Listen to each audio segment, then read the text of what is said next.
हर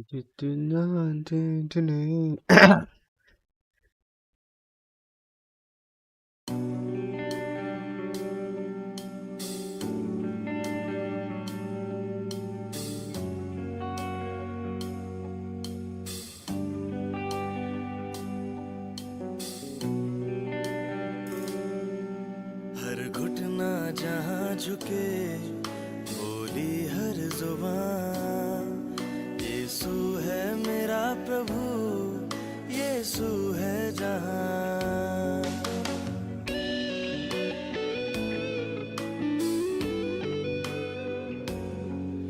हर घुटना जहाँ झुके बोली हर जुबान, यीशु है मेरा प्रभु, यीशु है जहाँ।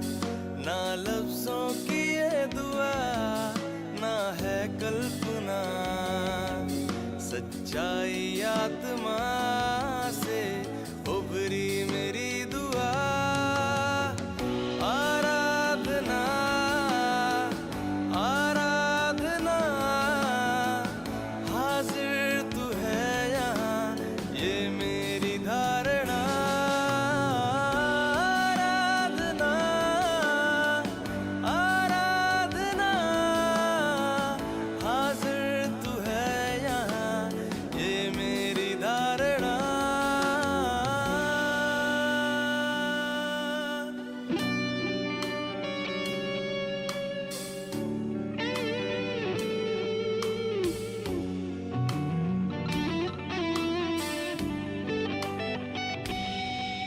एक दास की नजर टिकी स्वामी के हाथ पे, बैठी नजर को झुकाए दासी जो सब्र से।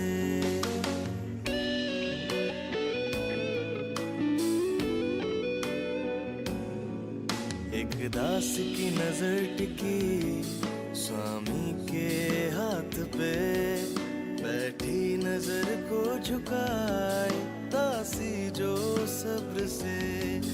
जब तक ना हो तेरी दया हे दयालु प्रभु, नजरें बिछाए बैठते हम तेरे द्वार पे।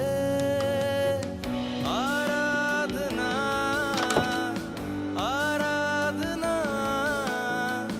हाजिर तू है यहाँ, ये मेरी धारणा। आराधना आराधना।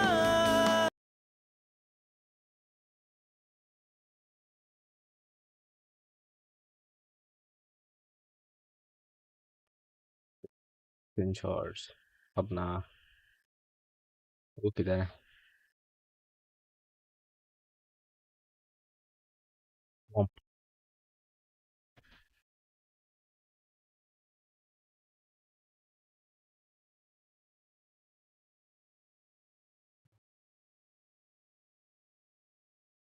It is -8600 7600 600 7600 artist empty my inventory till some extent.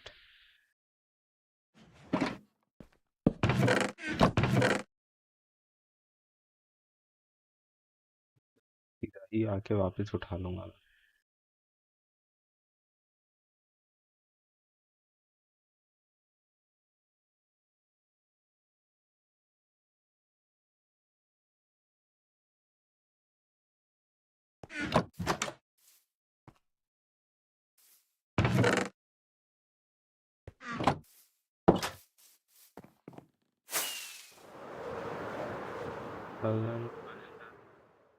Direction में कहीं पे बहुत दूर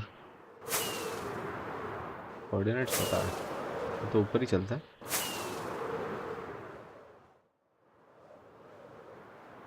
रॉकेट्स आ गया अपना ट्रैवलिंग के लिए 1 वाला है ना, ट्रैवलिंग के लिए 3 वाले रॉकेट्स यूज़ करना चाहिए।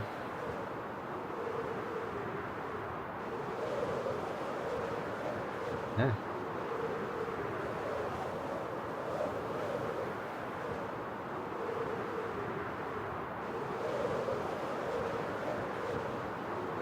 सो लेना चाहिए पता।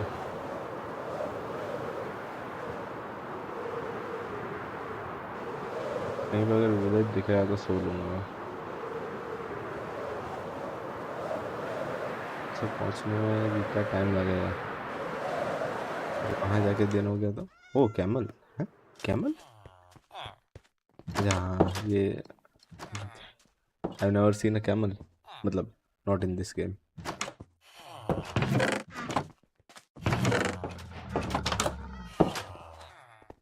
कैसे होते हैं। आ,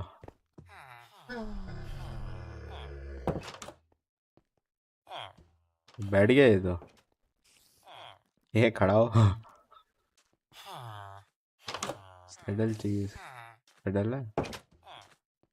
सैडल नहीं है।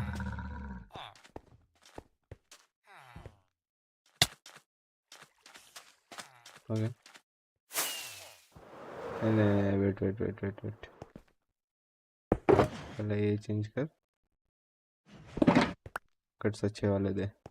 अच्छे वाला नहीं मतलब।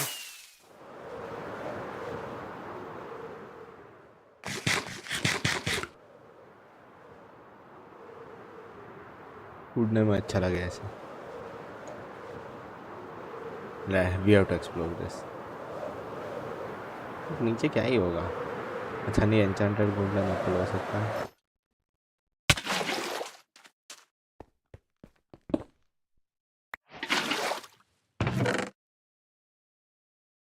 Golden apple. Gold accepted. Curse of finishing decline। String ले लेते हैं। Thorns to decline. ले।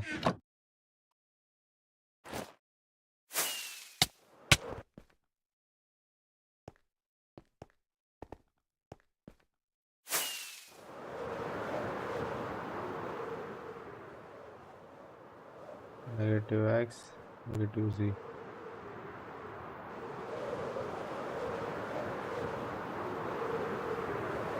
तो पड़ा बहुत सारे। यहीं से आके नहीं यहीं यहीं से ले गया था।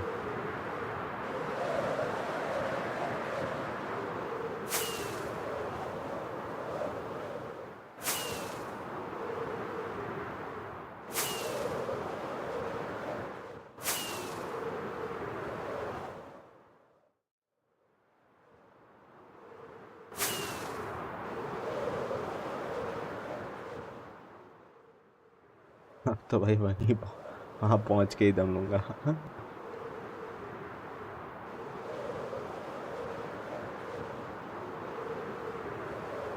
Orange terracotta. ये लगभग नहीं चाहिए। मैंने 60-600 मैंने 700-600।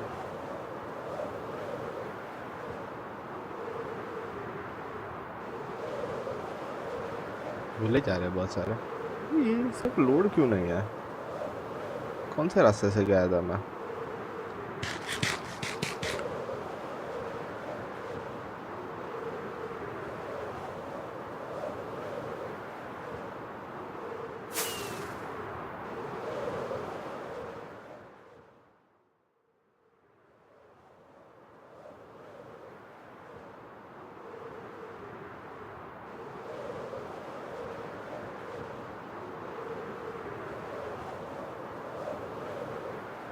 दूर है भाई 16,000 ब्लॉक दूर है।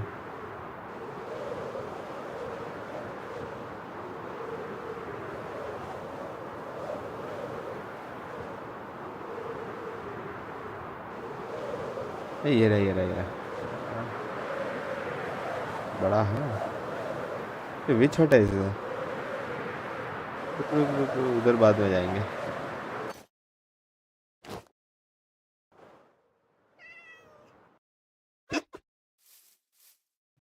रेडस्टोन की फैक्ट्री F3। Print screen.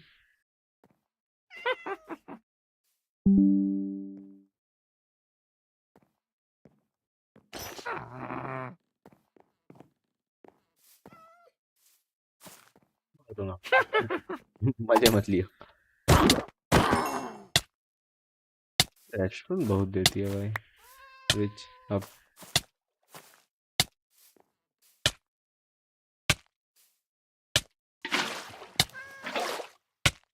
छोटा सा है, वो बड़ा होगा। रेस्टोरेंट दे दिया।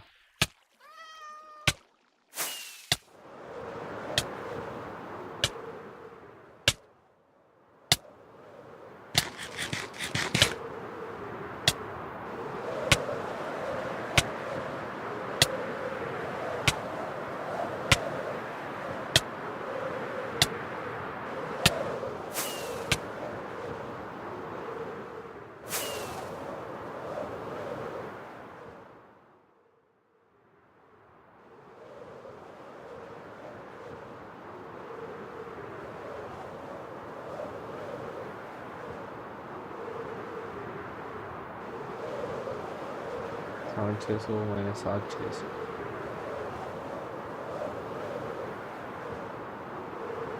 अभी भी टाइम है तो ये बड़ी वाली इस बायोम में चलता है ना।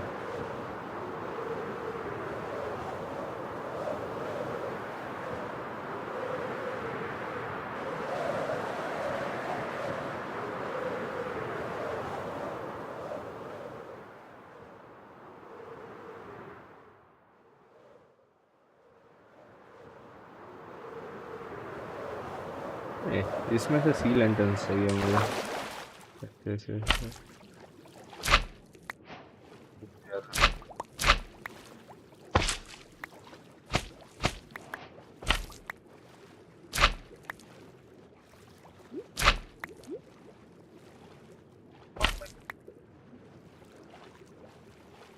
सॉर्टिंग के काम आता है।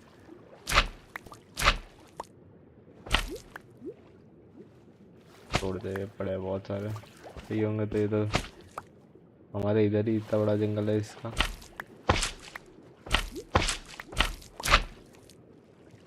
आउट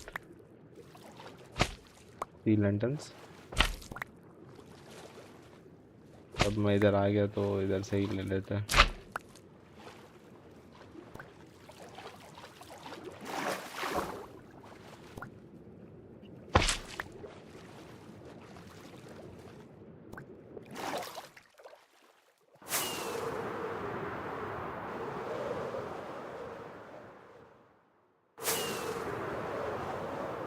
हरा है इधर तो।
ही यारो वो किसी पे मर के देखेंगे हम।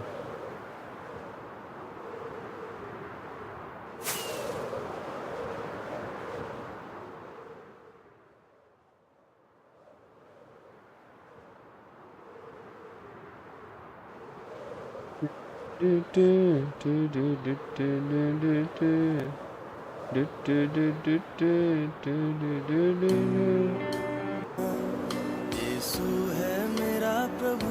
Imagine the only princess of Earth's most powerful kingdom being brutally violated by her own brother. And her father, the giant-slaying warrior king, does absolutely nothing. Tamar wore the sacred, colorful robes reserved only for royal virgins when Amnon, David's firstborn heir, lured her into his private chamber with a fake illness. What happened in that room wasn't just rape. It was the spark that ignited a bloody civil war and nearly destroyed Israel's entire dynasty forever. But here's what will shock you about this horrific story. David's deadly silence after the brutal assault wasn't weakness or negligence. It was a cold, calculated decision that reveals the darkest side of the man after God's own heart. Absalom had a sister whose name was Tamar. 2 Samuel 13:1 tells us she was beautiful. Read that again. She was beautiful. In a palace filled with servants, concubines, One thing I want to tell, जब भी Bible notice करता है कि he was good looking, he was handsome, she was beautiful, उसकी भाई मार ही लेते हैं, मजाक भी नहीं. Let's continue. and royal wives, Tamar stood apart. Her beauty wasn't just physical attractiveness. It was the kind of beauty that stopped conversations when she walked through the corridors, the kind that made grown men forget their duties and young men lose their minds. And Amnon, David's firstborn son, the heir to Israel's throne, fell in love with her. Think about what this meant. Amnon wasn't just any man in the kingdom. He was the crown prince, the future king, a man who could have almost any woman he wanted. Royal marriages were arranged. Concubines were available. Yet none of that mattered to him now. His half-sister Tamar had captured something in him that wealth and power couldn't satisfy. The desire started as an attraction. Then it became an obsession. Then it became something darker. 2 Samuel 13:2 records what happened next. Amnon was so tormented that he made himself ill because of his sister Tamar, for she was a virgin, and it seemed impossible to Amnon to do anything to her. Tormented, made himself ill. These aren't the words you use to describe normal attraction or even intense romantic love. These are the words you use to describe someone being consumed from the inside. Picture what this looked like. Day after day, Amnon lay in his bed, staring at the ceiling, his mind fixed on one person he couldn't have. The heir to David's throne, the man who should have been learning statecraft and military strategy, was wasting away in his chambers. His face grew pale. His clothes hung loose on his shrinking frame. Food lost its taste. Sleep brought no rest because his dreams were filled with images of Tamar. The servants whispered. The palace staff noticed. How could they not? The crown prince was disappearing before their eyes, his body consuming itself in the fire of an impossible desire. Jonadab noticed too.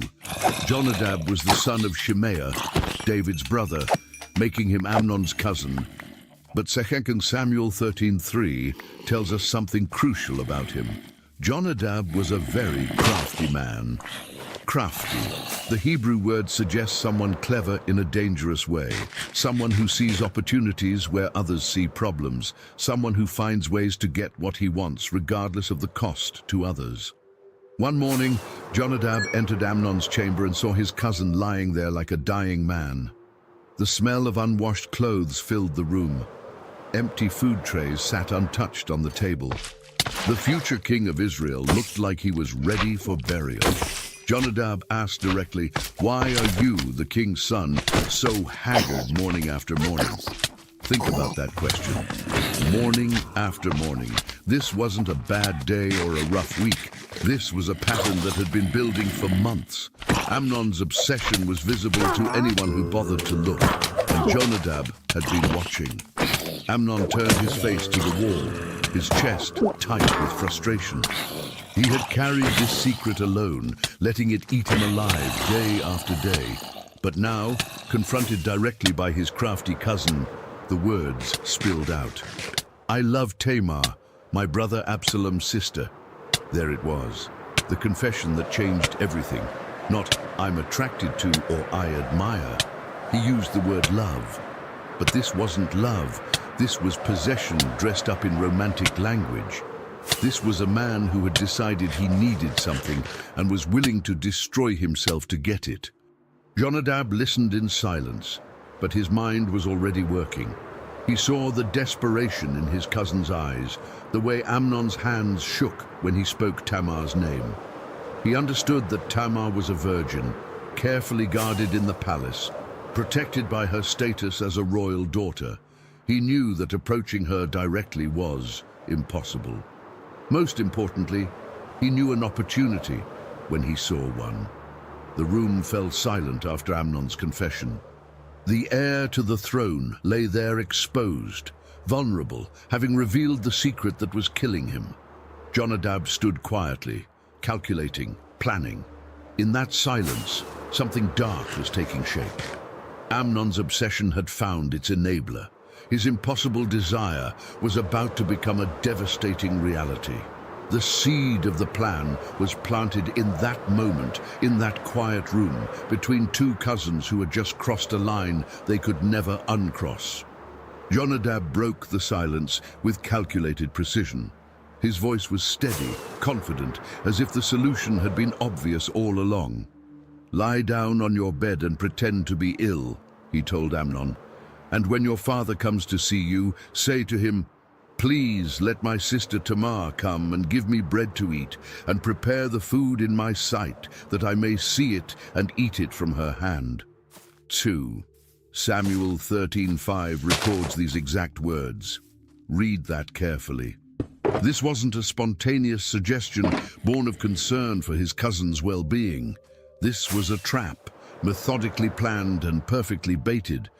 Jonadab had studied the situation, analyzed the players, and found the one weakness that could be exploited: David's love for his children. Amnon listened with the desperate attention of a drowning man being thrown a rope. This was the answer he had been searching for through months of torment. A way to get Tamar alone. A way to be near her without suspicion. A way to have what he wanted. He obeyed immediately. Amnon pulled the heavy linens up to his chin and arranged himself on the bed like an invalid.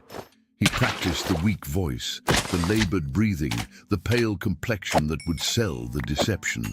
The heir to Israel's throne was about to become an actor in a performance that would destroy lives. When David arrived at the palace that day, the servants were quick to inform him. The king's firstborn son was ill, they said.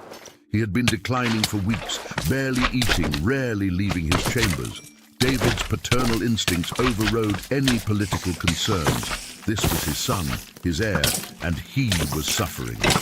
Picture David entering that room, the giant-slaying warrior king, the man who had united Israel and defeated the Philistines, walking anxiously to his son's bedside. David had buried children before. He knew the devastating weight of losing a son. He wasn't going to take any chances with Amnon's health. "What troubles you, my son?" David asked, his voice heavy with concern. Amnon responded with the weakness his cousin had coached him to display. His voice was barely a whisper, his breathing shallow and forced. "Please let my sister Tamar come and make some cakes before my eyes, that I may eat from her hand." Think about how perfectly this request was crafted. Amnon didn't ask for just any servant to bring food. He didn't request the palace cooks or his personal attendants. He specifically asked for Tamar, and he gave a reason that would sound reasonable to a worried father. He wanted to watch the food being prepared, to eat from her hand, as if the personal touch of his sister might restore his appetite and health. David accepted the request without suspicion. Why wouldn't he? This seemed like the reasonable request of a sick son who needed comfort from family. David immediately called for a servant and gave the order, "Go to Tamar and tell her to come to Amnon's house to prepare food for him." The servant ran through the palace corridors with the king's command. In the women's quarters, Tamar received the message with the dutiful acceptance of a daughter who honored her father. She had no reason to question the request. Her half-brother was ill. Their father had asked her to help, and she would go. Tamar gathered wheat flour and the ingredients needed for making cakes. She wrapped herself in the distinctive, colorful robe that marked her as a virgin daughter of the king, the same garment that would soon be torn and stained with her tears. She walked through the palace corridors with the innocent confidence of someone who had no idea she was walking into a trap. Jonadab slipped out of Amnon's chamber, satisfied that the plan was in motion. Every piece had fallen into place exactly as he had calculated. David believed the deception. Tamar was coming. Amnon was positioned and ready. Amnon lay in his bed, eyes closed, but his heart was racing with anticipation. Months of obsessive desire were about to be satisfied. The impossible was about to become possible. His breathing quickened, not from illness but from excitement and dark anticipation. David left the chamber believing he had done right by his son, thinking he had helped a sick child by arranging for his sister's comforting presence. The king walked away completely unaware that he had just delivered his innocent daughter directly into the hands of her predator. In the distance, footsteps approached. Soft, measured steps in the corridor outside Amnon's chambers. Tamar was coming, exactly as planned. Tamar arrived at Amnon's house, carrying the ingredients in her hands. The flour, oil, and seasonings were carefully arranged in small containers, everything needed to prepare the cakes her father had requested. She entered the chamber with the innocent purpose of caring for her sick half-brother, her colorful virgin's robe flowing behind her as she moved. The moment she stepped inside, Amnon's voice cut through the room with unexpected authority. "Send everyone out," he commanded the servants who had been attending him. His tone was sharp, decisive. Nothing like the weak, suffering invalid David had visited earlier. The servants obeyed without question. This was the crown prince giving orders, and they had no reason to doubt his motives. One by one, they filed out of the chamber, closing the heavy door behind them with a solid thud that echoed through the room. Now, they were alone. Tamar began her work with the focused attention of someone fulfilling a duty. She poured the flour into a bowl and began working it with her hands, kneading and shaping the dough. The familiar rhythm of cooking gave her comfort. This was something she understood, something pure and nurturing. The smell of fresh flour filled the room, mixing with the warm oil she heated in the pan. From his bed, Amnon watched every movement she made. His eyes tracked her hands as they worked the dough, followed the gentle sway of her body as she moved around the small cooking area, absorbed every detail of her presence in his private space. The months of obsessive desire had led to this moment. Tamar, in his room, alone, unprotected. She shaped the cakes carefully and placed them in the hot pan. The oil sizzled and popped as the dough touched the heated surface. Tamar worked with quiet concentration, occasionally glancing toward the bed to check on her supposedly ill brother. She saw him lying there, apparently weak and in need of her care, never suspecting the predatory intensity with which he was studying her. When the cakes were golden and ready, she arranged them on a serving tray. The warm bread looked perfect, the kind of comfort food that might indeed help restore a sick man's appetite. Tamar lifted the tray and approached the bed, ready to fulfill the final part of her father's request, to feed Amnon from her own hand. She leaned forward, offering the food with the gentle care of a sister tending to her brother's needs. This was the moment Amnon had been waiting for through months of torment and weeks of planning. He struck like a predator. His hand shot out and grabbed her arm with stunning force. The gentle invalid vanished instantly, replaced by a man whose strength had been coiled and waiting for this exact moment. 2 Samuel 13:11 records his words. "Come lie with me, my sister." Read that again. "Come lie with me, my sister." These weren't words of love or romance. They were a command, delivered with the authority of someone who expected to be obeyed. The heir to David's throne was revealing his true intentions, and they were as dark as Jonadab had calculated they would be. Tamar's eyes went wide with shock.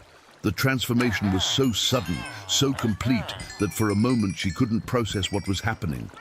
The sick brother she had come to help was gripping her arm with crushing strength, his eyes burning with an intensity that terrified her.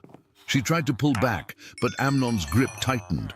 He pulled her toward the bed, ignoring her resistance as if it were nothing more than an inconvenience. The careful deception was over. The months of planning had led to this, raw power being used to take what obsession demanded. "No!" Tamar's voice trembled as she tried to wrench her arm free. She planted her feet and pulled against his grip, but Amnon was stronger, and he had the advantage of position and surprise. The room filled with tension as the struggle began. Amnon's breathing grew heavy, not from illness, but from the exertion of forcing his will upon someone who was fighting against him. His eyes remained fixed on her with the same obsessive intensity that had consumed him for months. Tamar suddenly understood the real danger she was in. This wasn't her sick brother needing comfort. This was a predator who had lured her into isolation. The closed door that had seemed like a reasonable precaution for a sick room now became a barrier trapping her with someone who intended her harm. The serving tray clattered to the floor as Tamar fought against Amnon's grip. Her voice rang out in desperate protest. "No, my brother, do not force me." 2 Samuel 13:12 records her exact words. Read them again. This wasn't just a refusal. This was a plea from someone who understood exactly what was about to happen and was fighting with everything she had to prevent it. But Tamar didn't stop with a simple no. She understood that words might be her only weapon, and she used them like a lawyer making a case for her life. "Such a thing should not be done in Israel," she cried out, invoking the moral foundation of their nation. Think about what she was doing. In the midst of terror, she was appealing to Amnon's sense of right and wrong, to the laws that governed their people, to the very identity of who they were as Israelites. Picture the desperation in her voice as she spoke these words. This wasn't abstract theology or legal theory.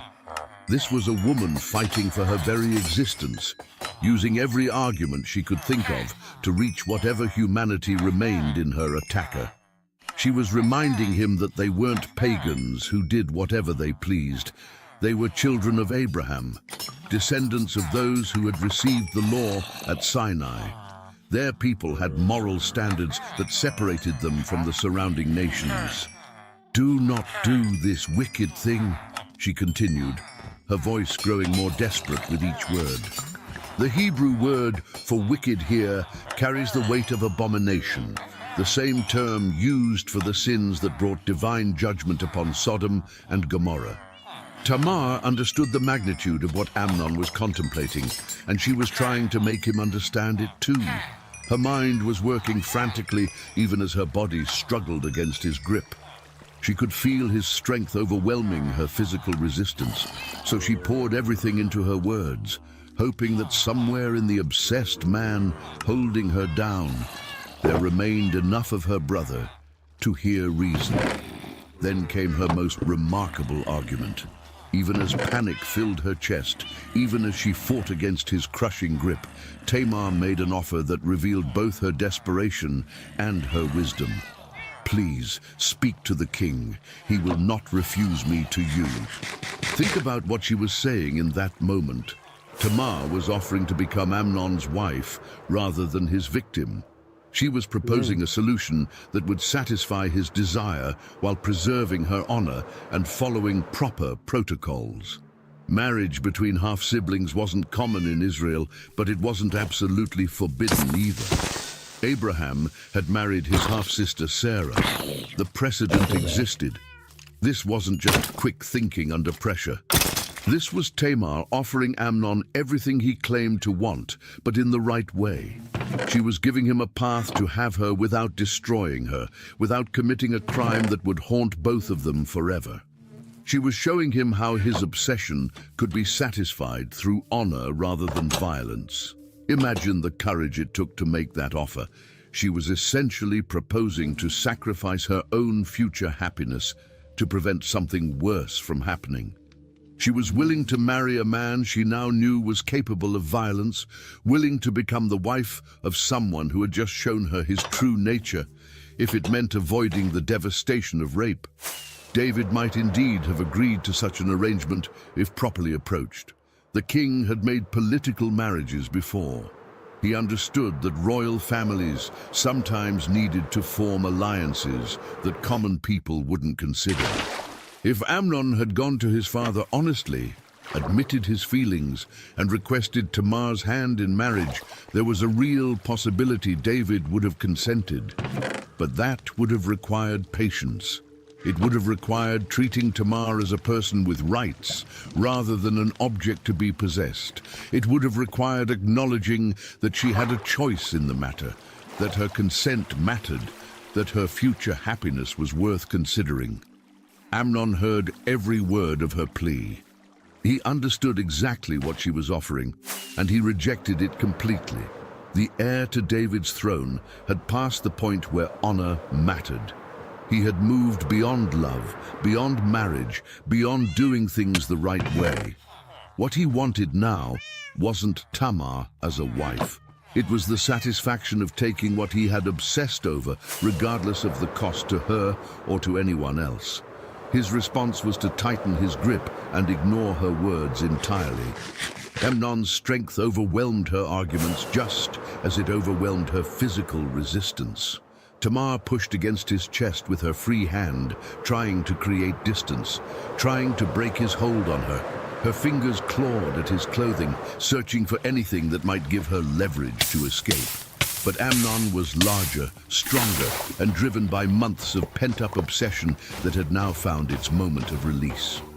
The careful planning with Jonadab, the elaborate deception with David, the weeks of pretending to be ill, all of it had led to this moment when he would take by force what he could have received through patience and honor. He used his body weight to force her down onto the bed. The mattress, which had been his place of supposed illness and weakness, now became the site where his true nature was revealed. Tamar's feet kicked frantically as she tried to find purchase, tried to escape the trap she had walked into with such innocent intentions. The irony was devastating. She had come to this room to help heal someone she thought was sick. Instead, she had discovered that the sickness was far worse than anyone had imagined. Not a physical illness that food and care could cure, but a moral corruption that had eaten away at her brother's soul until nothing remained but selfish desire and the willingness to destroy others to satisfy it. Her beautiful virgin's robe, the colorful garment that marked her status as an untouched daughter of the king, tore at the shoulder as she struggled. The sound of ripping fabric filled the room like a prophecy of everything else that was about to be torn apart. Her innocence, her future, her place in the royal family, her very sense of who she was in the world. That robe had been more than clothing. It was a symbol of her purity, her value in the marriage market, her protected status as a royal virgin. When it tore, it was like watching her entire future unravel in real time. Amnon pressed his hand over her mouth, silencing the cries that might bring help. The same mouth that had just offered him everything through proper marriage was now covered by the hand of someone who preferred to take by force what could have been given through honor. The contrast was sickening. Her lips had just spoken words of reason and compromise, and now they were being forcibly silenced. Tamar bit down on his hand, trying to free herself to scream again. The metallic taste of his blood filled her mouth as she fought with the desperation of someone who understood that these might be her last moments of having any control over what happened to her body.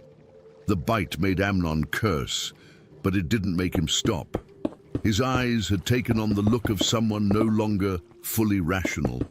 The months of obsession had built to this moment like water behind a dam, and nothing, not her words, not her resistance, not her offers of marriage, not her tears, was going to stop him from taking what he had convinced himself he deserved.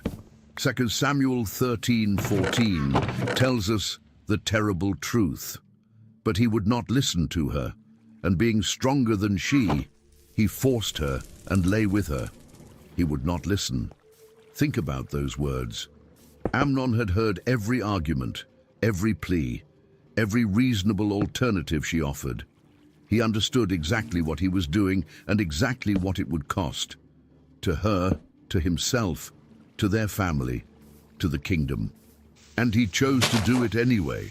The violation happened there on that bed, in that room, where the smell of fresh bread still lingered in the air, where the cakes she had lovingly prepared for her supposedly sick brother lay scattered and forgotten on the floor.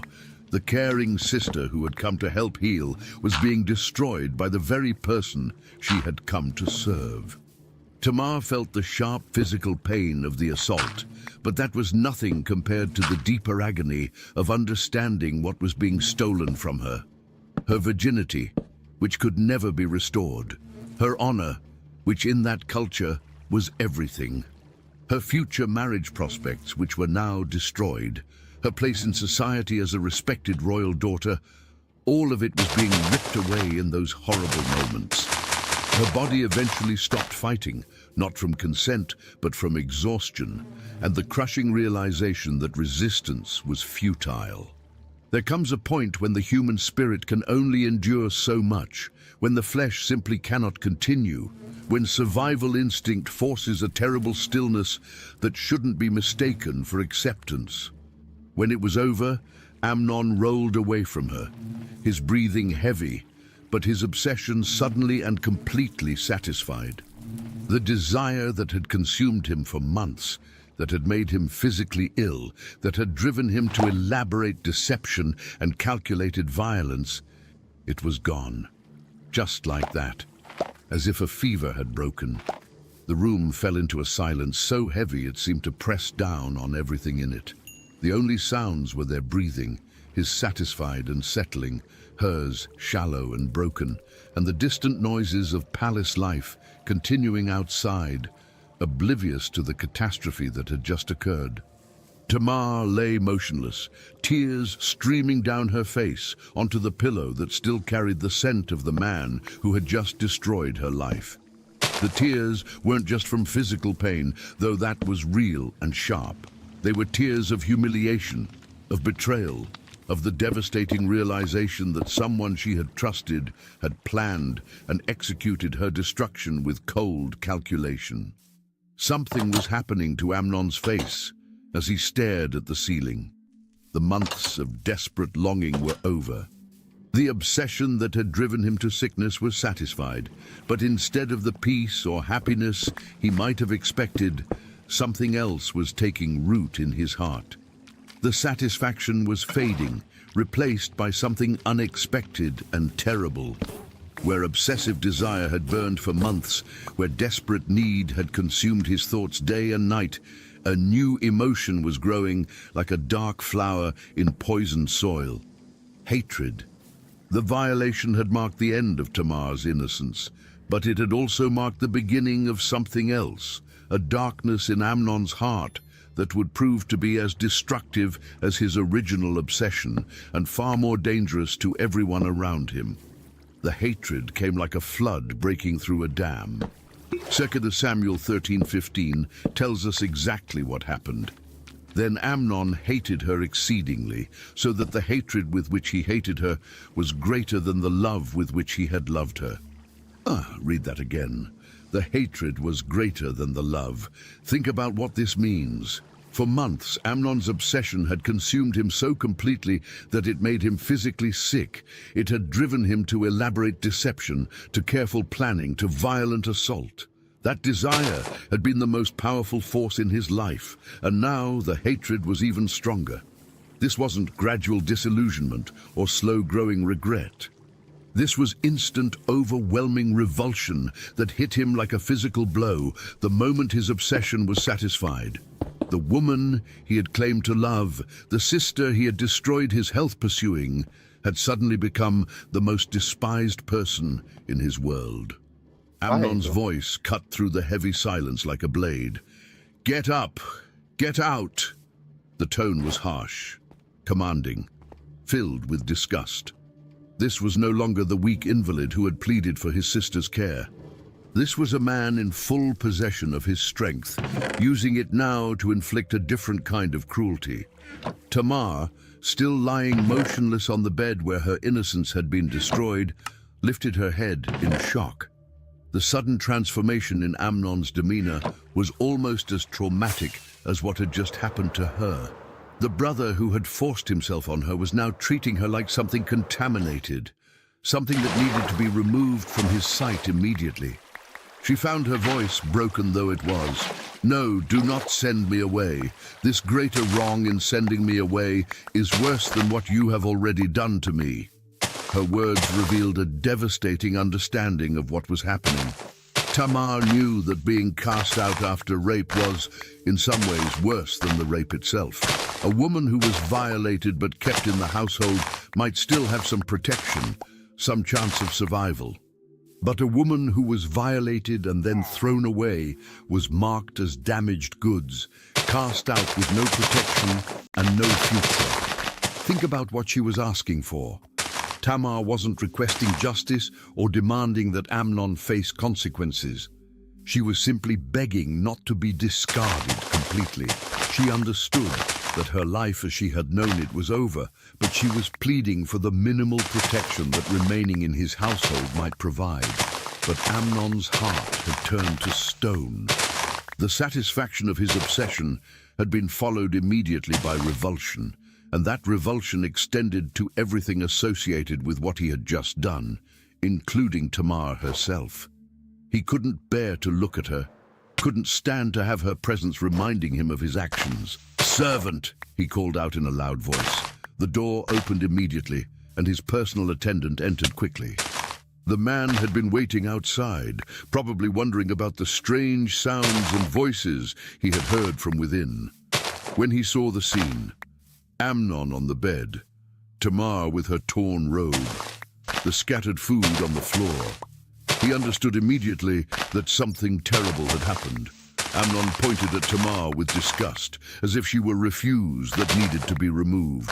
"Put this woman out, away from me, and bolt the door after her. This woman, not my sister, not even Tamar."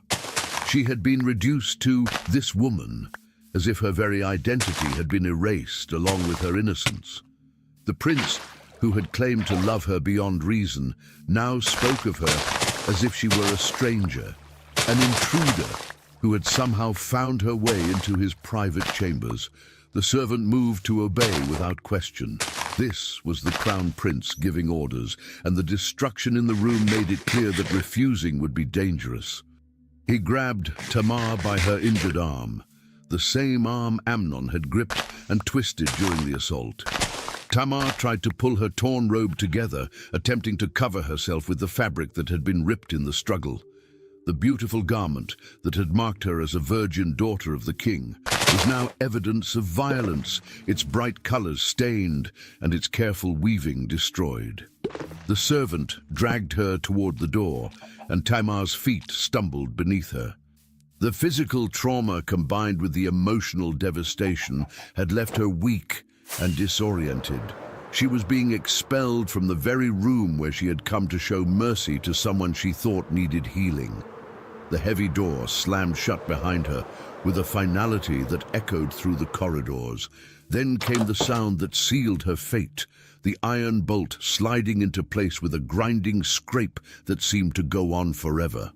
Tamar stood outside the locked door, her torn robe hanging loosely around her shoulders, her hair disheveled, her face streaked with tears. The contrast was devastating. She had entered that room as a protected royal virgin, clothed in honor and innocence, and she emerged as damaged goods cast out and abandoned. The palace corridors suddenly felt enormous and empty around her. Servants passed by, their eyes widening in shock when they saw her condition, then quickly looking away as they realized they were witnessing something they weren't supposed to see.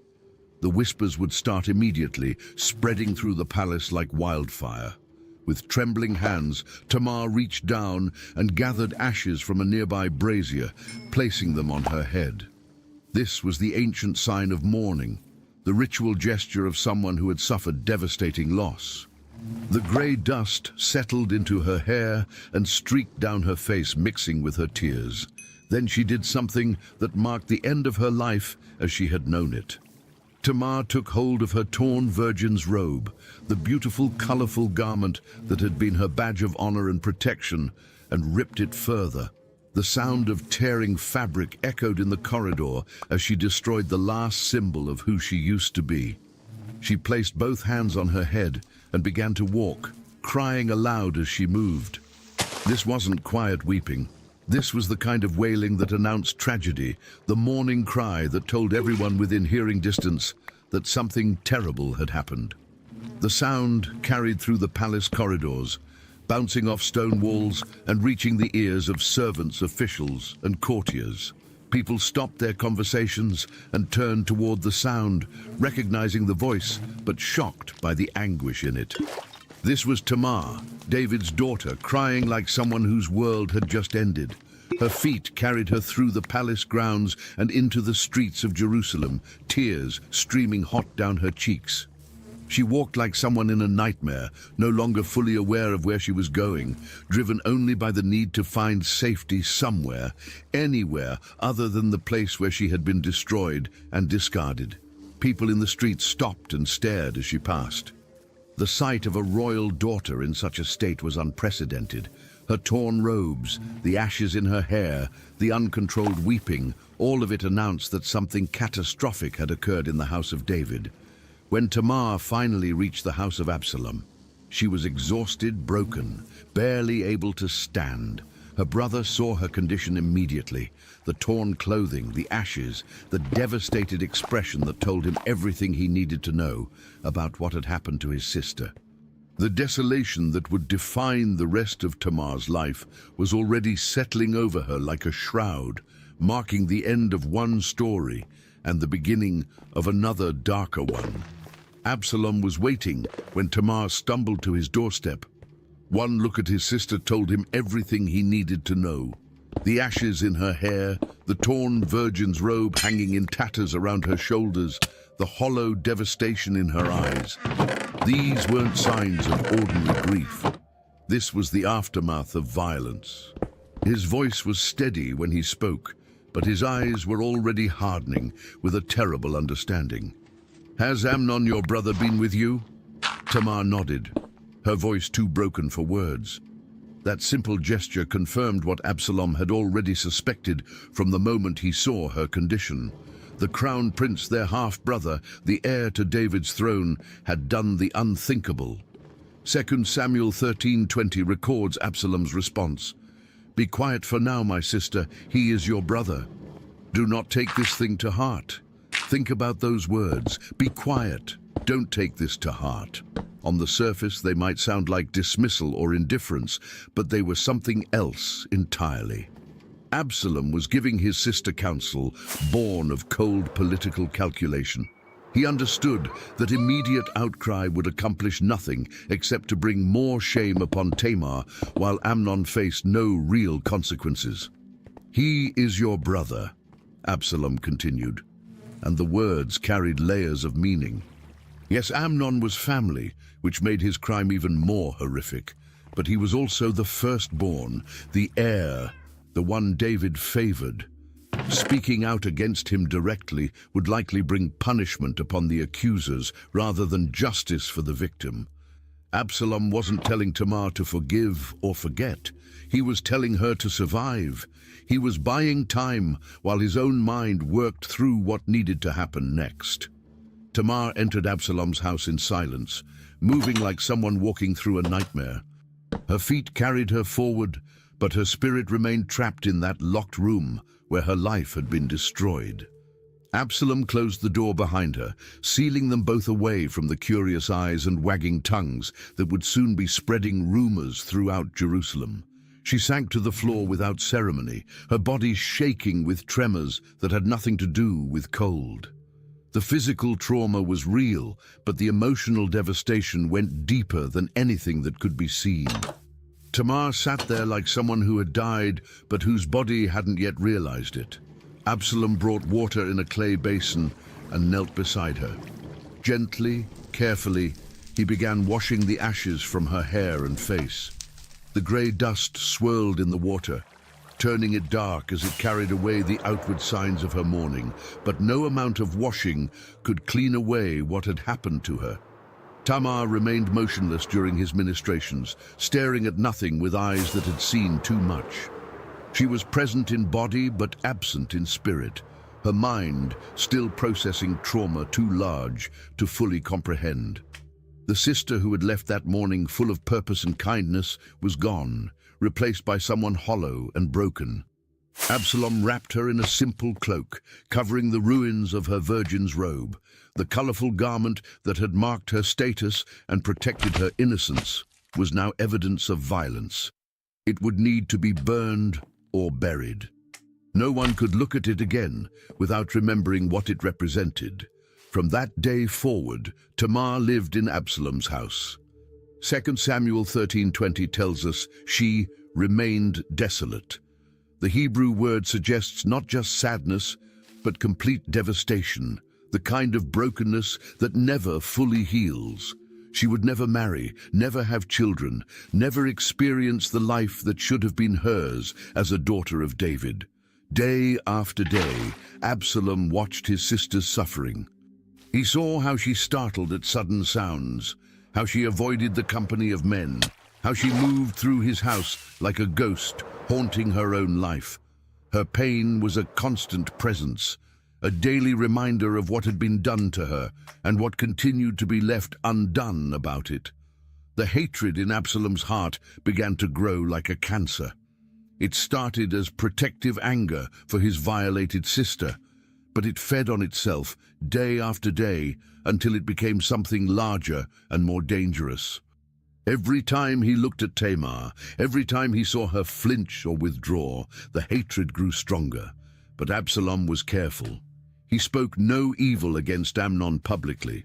He didn't confront his half-brother directly or demand justice from their father.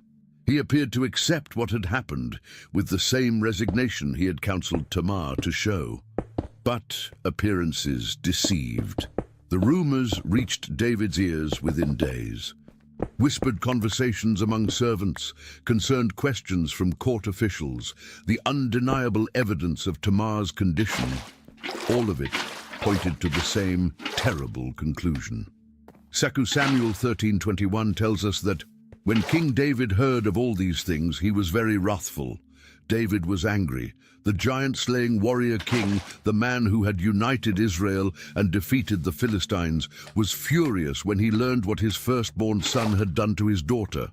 His wrath was real and burning. But his anger didn't translate into action. David took no steps to punish Amnon. He didn't demand justice for Tamar. He didn't even strip his son of his position as heir.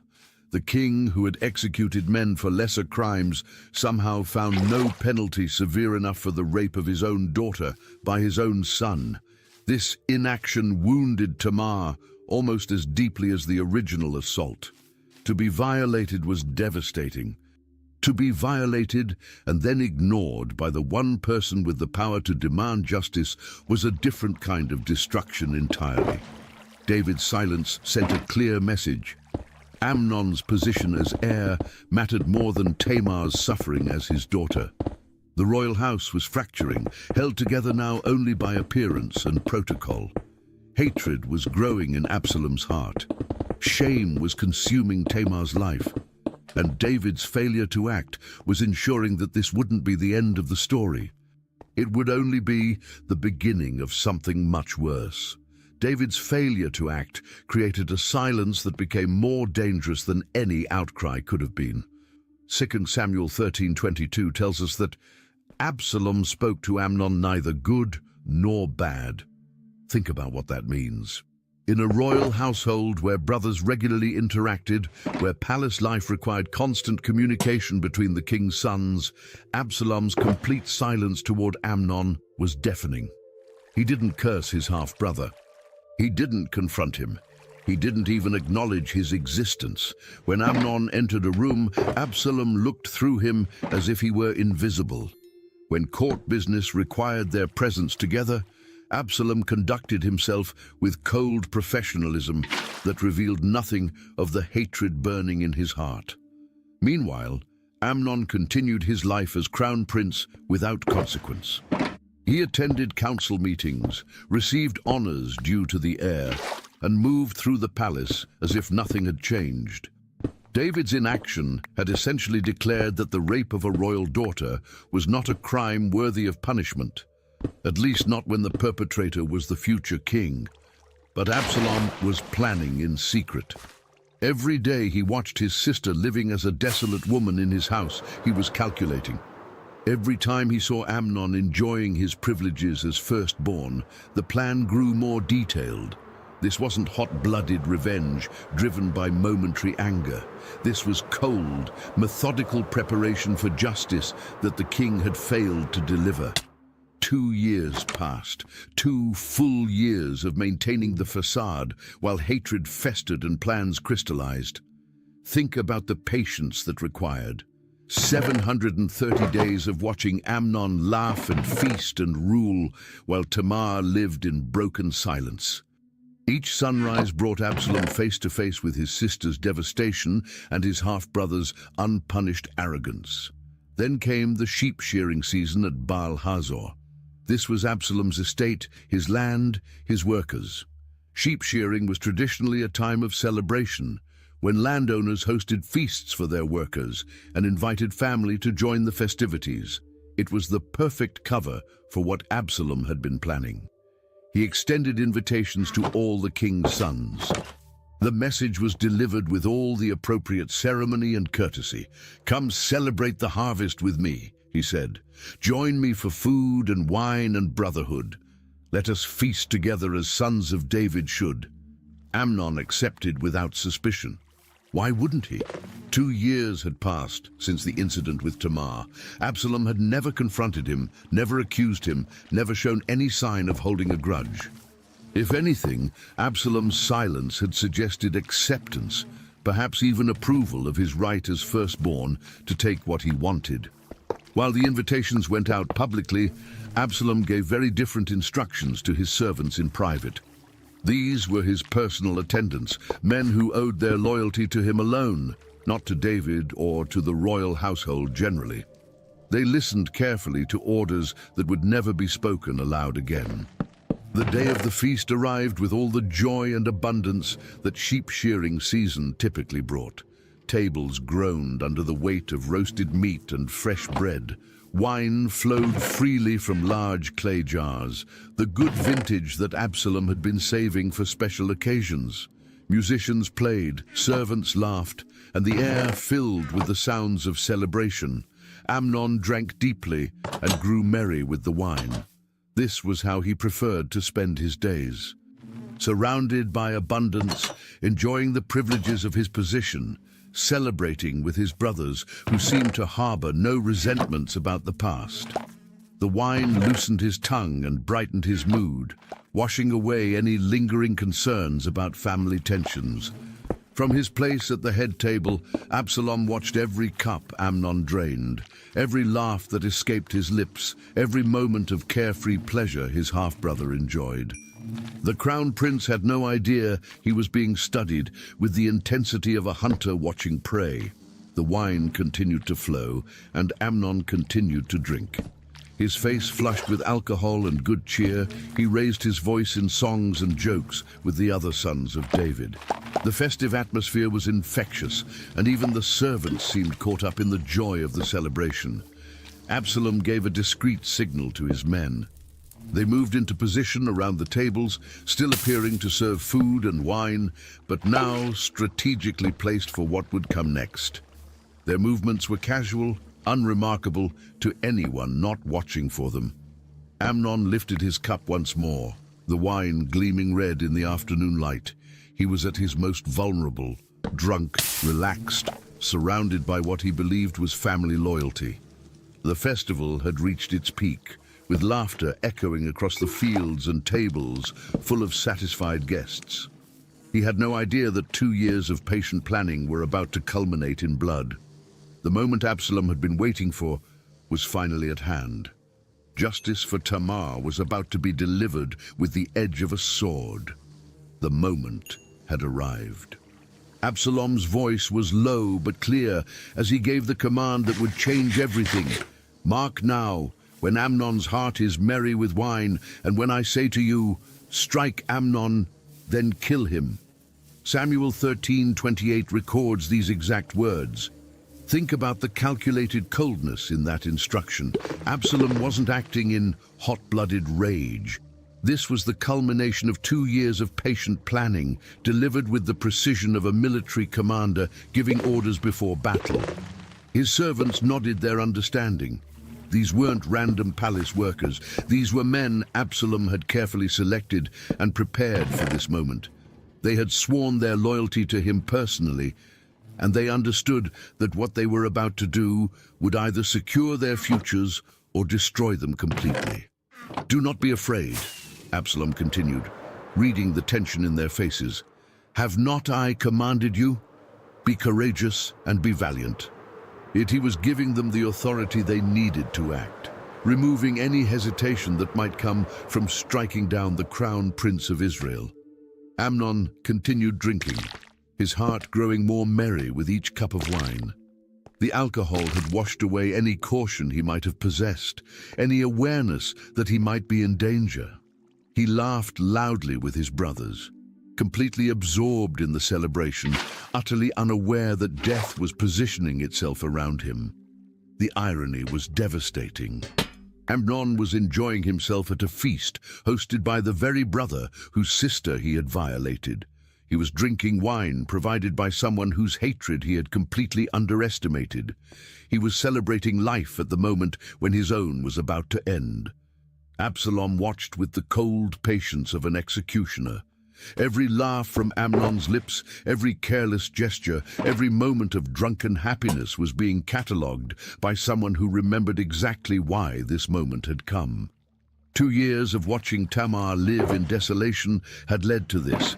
Justice delayed but not forgotten. The signal came with subtle precision. Absalom caught the eyes of his servants and gave an almost imperceptible nod. The time had come. They moved like predators who had been stalking their prey for months. The servants positioned around the banquet tables suddenly revealed the weapons they had kept hidden beneath their cloaks. Bronze blades flashed in the afternoon sunlight as they converged on Amnon's position. Amnon saw the steel coming toward him and tried to stand, but the wine had slowed his reflexes and clouded his judgment. His mouth opened to shout a warning or plea, but the words never came. The first blade found its mark before he could fully comprehend what was happening. The attack was swift and merciless. Multiple servants struck at once, their swords finding flesh with deadly accuracy. Amnon fell forward onto the table, then rolled off onto the ground as his life poured out of him. The heir to David's throne, the firstborn son of the king, the man who had thought himself untouchable, died in the dirt of a sheep-shearing festival. Blood spread across the packed earth beneath the tables. The red stain grew larger with each heartbeat, then stopped growing as Amnon's heart stopped beating. The crown prince of Israel was dead, killed by his own brother's servants at his own brother's command. The other sons of David reacted with the terror of men who suddenly understood they might be next. Chairs overturned as they scrambled to escape. Wine cups shattered on the ground as the celebration transformed instantly into chaos and panic. "Mount your mules and flee!" someone shouted, though later no one would remember who had given that command. The remaining princes ran for their animals, desperate to escape whatever broader massacre might be planned, but Absalom's servants made no move to pursue them. Their orders had been specific: kill Amnon. That task was complete. They stood firm around their master, weapons still drawn, ready to defend him if necessary, but making no aggressive moves toward anyone else. The sounds of hooves echoed across the fields as David's sons fled toward Jerusalem. They rode hard, driven by terror and the certainty that they needed to reach safety as quickly as possible. Behind them, the celebration that had begun with such joy was ending in blood and death. A messenger reached David before his fleeing sons did. The report that arrived at the palace was garbled by panic and distance. Absalom has killed all the king's sons, and not one of them is left. Picture David receiving that news. The warrior king who had faced giants and armies, who had survived Saul's hatred and unified a kingdom, suddenly faced the possibility that all his sons were dead. The dynasty he had built, the future he had secured through conquest and diplomacy, might have been wiped out in a single afternoon. David tore his clothes and fell to the ground in anguish. The sound of his grief filled the palace as he mourned what he believed was the complete destruction of his family line. His servants fell beside him, sharing in the devastating loss of the royal princes. But Jonadab, the same crafty cousin who had helped orchestrate Tamar's rape 2 years earlier, spoke up with information that clarified the truth. Let not my lord suppose that they have killed all the young men, the king's sons, for Amnon alone is dead. Think about Jonadab's position in this moment. He had been the architect of Amnon's opportunity to assault Tamar. Now he was explaining the consequences of that assault to the grieving father. His next words revealed how clearly he had understood what Absalom was planning. For by the appointment of Absalom, this has been determined from the day that he forced his sister Tamar. Jonadab had seen the hatred growing in Absalom's eyes. He had watched the careful planning, the patient waiting, the methodical preparation for revenge. What looked like sudden violence to everyone else had been inevitable to someone who understood the depth of Absalom's commitment to justice. David's grief shifted, but didn't diminish. Instead of mourning all his sons, he was now mourning one son and facing the reality that another had become a murderer and fugitive. The royal family was fracturing in ways that couldn't be repaired.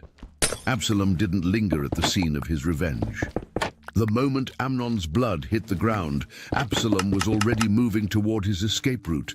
He mounted his horse and rode hard toward the border, knowing that staying in Israel meant facing his father's justice or his father's army. He crossed into Geshur, the kingdom of his maternal grandfather Talmai, as fast as his horse could carry him. There he would find protection, sanctuary from David's reach, and time to live with the consequences of what he had done. Back in Jerusalem, David mourned for Amnon daily. The palace fell into heavy mourning for the crown prince who had died violently at his own brother's hand. The future of the kingdom suddenly seemed uncertain, with the heir dead and his killer in exile. When the news of Amnon's death reached Tamar, she received it in silence. After 2 years of living in desolation, after watching her rapist continue to enjoy his privileges while she suffered in broken silence, the news that justice had finally come carried complex emotions. Relief, perhaps, vindication, certainly, but also the heavy knowledge that her violation had now cost 2 brothers their lives and their father his peace. The house of David had lost another son, but the price of that loss would prove to be far higher than anyone yet understood. The cycle of violence that had begun with Amnon's obsession was far from over. Absalom's horse carried him swiftly across the border into Geshur, the land of his mother Maacah. This wasn't random flight. This was calculated escape to the one place where David's authority couldn't reach him. Geshur was an independent kingdom ruled by King Talmai, Absalom's maternal grandfather, and ancient treaties protected those who sought sanctuary there. Talmai received his grandson without hesitation. The old king had heard the reports of what had transpired at the sheep-shearing festival, and he understood exactly why Absalom had come. Blood had been answered with blood, and now the avenger needed protection from the consequences of his justice. Absalom took up residence in his grandfather's palace, but this wasn't a comfortable exile. He was a man without a country, cut off from the inheritance that should have been his as a son of David. Every day in Geshur was a reminder that he had traded his future in Israel for the satisfaction of killing Amnon. 2 Samuel 13:38 tells us he fled and went to Geshur and was there 3 years. 3 full years. Think about what that meant. Over 1,000 days of separation from everything he had known, from the palace where he had grown up, from the sister he had avenged, from the father whose love he still craved, despite everything. Back in Jerusalem, time worked its gradual healing on David's grief. The sharp edge of mourning for Amnon slowly dulled into a manageable ache. The king still missed his firstborn son, but the immediate devastation had faded enough for other emotions to emerge. 2 Samuel 13:39 records the change, and King David longed to go forth to Absalom, for he was comforted concerning Amnon, seeing he was dead. David's heart began to turn toward his exiled son. The anger over Amnon's murder was being overtaken by a father's longing for his living child. Joab noticed the change in his master's demeanor. The experienced general had served David for years and could read the king's moods better than anyone. He saw how David's eyes would grow distant when reports came from Geshur. He observed the way the king would ask casual questions about conditions in that kingdom, as if he weren't really thinking about his exiled son. David wanted Absalom back, but his pride and his position prevented him from saying so directly. A king couldn't simply recall a son who had committed murder at a royal feast. There had to be a process, a face-saving way to bring about reconciliation without appearing to condone the killing. Joab decided to help create that process. Meanwhile, Tamar remained in her desolate state, living quietly in the house that had once belonged to Absalom.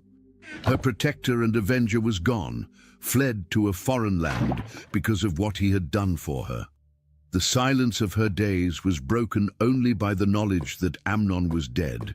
Justice had been served, but at a cost that left her more isolated than ever. In Geshur, Absalom's hair grew long during his exile. This wasn't mere vanity. It was a visible sign of his separation from the customs and requirements of court life. In the palace, royal appearance was carefully maintained. In exile, he could let his hair grow wild, a symbol of how far he had fallen from his former position. Years passed without reconciliation. David never sent official word calling for Absalom's return, though his private longing grew stronger with each season. Absalom never sent formal requests for forgiveness, though he surely missed the power and privilege he had left behind. Both father and son were trapped by pride and protocol, each waiting for the other to make the first move. Joab grew tired of watching this standoff. He knew David wanted his son back, and he suspected Absalom would welcome the opportunity to return. What was needed was a way to break the deadlock without either party losing face. Joab's solution was characteristically clever. He sent for a wise woman from the city of Tekoa, a place known for producing people skilled in parables and persuasive speech.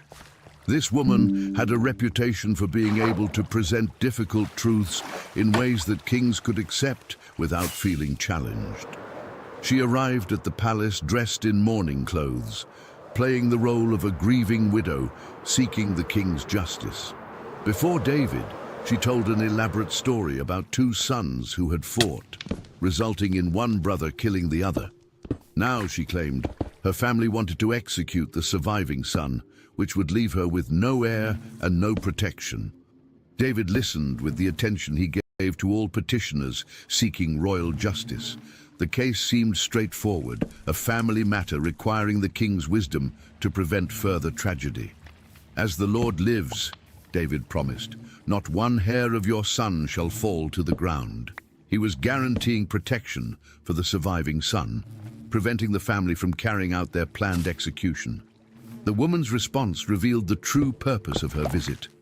"Let your handmaid speak one word to my lord the king," she said, and then drew the parallel that Joab had coached her to make. "Why?" she asked. "Did the king promise protection for her fictional son while keeping his own son in exile for a similar crime?" David immediately understood that he had been maneuvered. Joab had orchestrated this entire encounter to force him to confront his own inconsistency. The king had just promised mercy for a stranger's son while maintaining justice against his own. The plan worked. David gave Joab permission to bring Absalom back to Jerusalem, though he imposed one crucial condition. Absalom could return to his own house, but he would not be permitted to see the king's face. It was a compromise that satisfied no one completely, but allowed movement toward eventual reconciliation. Absalom returned from his 3-year exile, but the reunion with his father would have to wait. Absalom returned to Jerusalem, but the homecoming was hollow. He lived in his own house for 2 full years without seeing his father's face. 2 Samuel 14:28 tells us the painful reality. So Absalom lived 2 full years in Jerusalem without coming into the king's presence. Think about what those 2 years meant. Absalom was back in the city where he had grown up, walking the same streets where he had once enjoyed royal privilege, but he was essentially a ghost in his own life. He could see the palace where his father lived, but he couldn't enter. He could hear news of court proceedings, but he couldn't participate. He was home, but he wasn't truly restored. The frustration of this liminal existence finally drove Absalom to desperate action. He needed to force a confrontation to break the deadlock that kept him suspended between exile and restoration. His solution was characteristically bold and destructive. Absalom set Joab's barley field on fire. The flames consumed the grain that Joab had carefully cultivated, destroying months of work in a matter of hours. The smoke rising from the burning field was visible throughout Jerusalem, a signal that couldn't be ignored. Absalom had deliberately attacked the property of the man who had arranged his return, knowing that such an act would demand immediate response. Joab arrived at Absalom's house furious, his face dark with anger over the destruction of his harvest. "Why have your servants set my field on fire?" he demanded. Absalom's response was direct and unapologetic. "Look, I sent to you saying, 'Come here,' so that I may send you to the king to say, 'Why have I come from Geshur? It would be better for me to be there still.'" He was forcing Joab to confront the absurdity of the situation. What was the point of returning from exile if he remained cut off from his father? "Now, therefore," Absalom continued, "let me see the king's face. But if there is iniquity in me, let him execute me." It was an ultimatum wrapped in apparent submission. Either restore me fully or kill me outright. This half-existence was worse than exile. Joab understood the message. The burning field had been Absalom's way of demanding action, and the demand couldn't be ignored any longer. Joab went to David and reported Absalom's words, making it clear that the current situation was unsustainable. Finally, David agreed to see his son. The reunion was formal, heavy with years of separation and unspoken grief.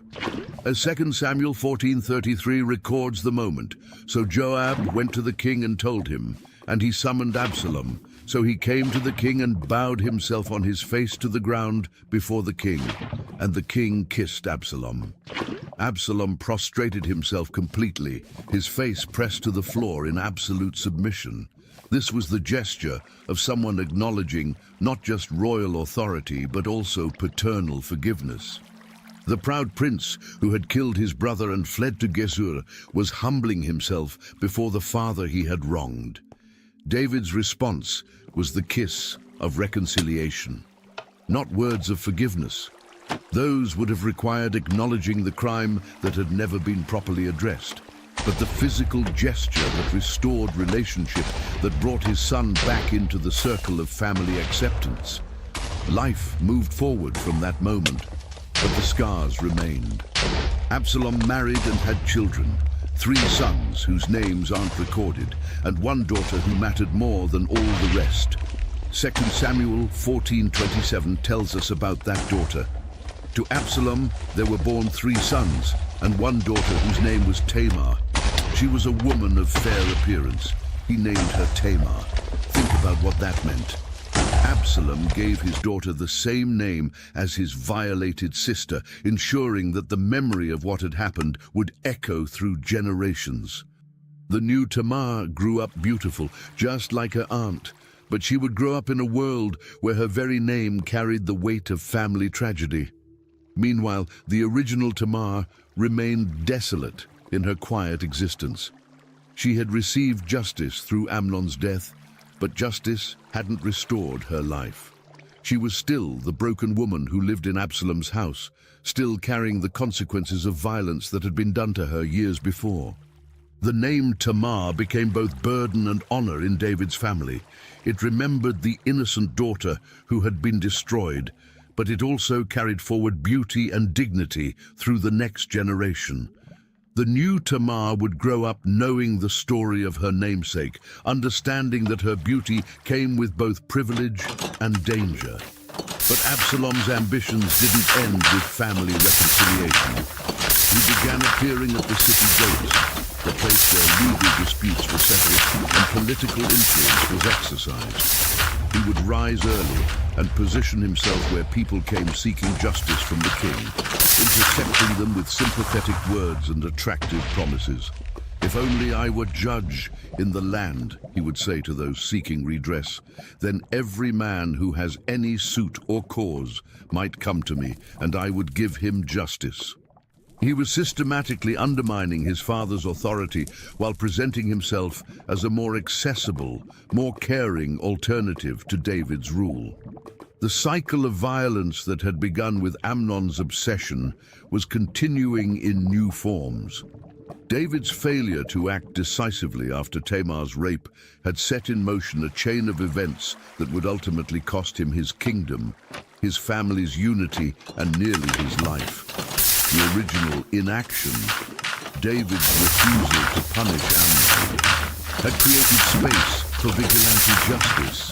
That vigilante justice had required exile. The exile had fostered resentment.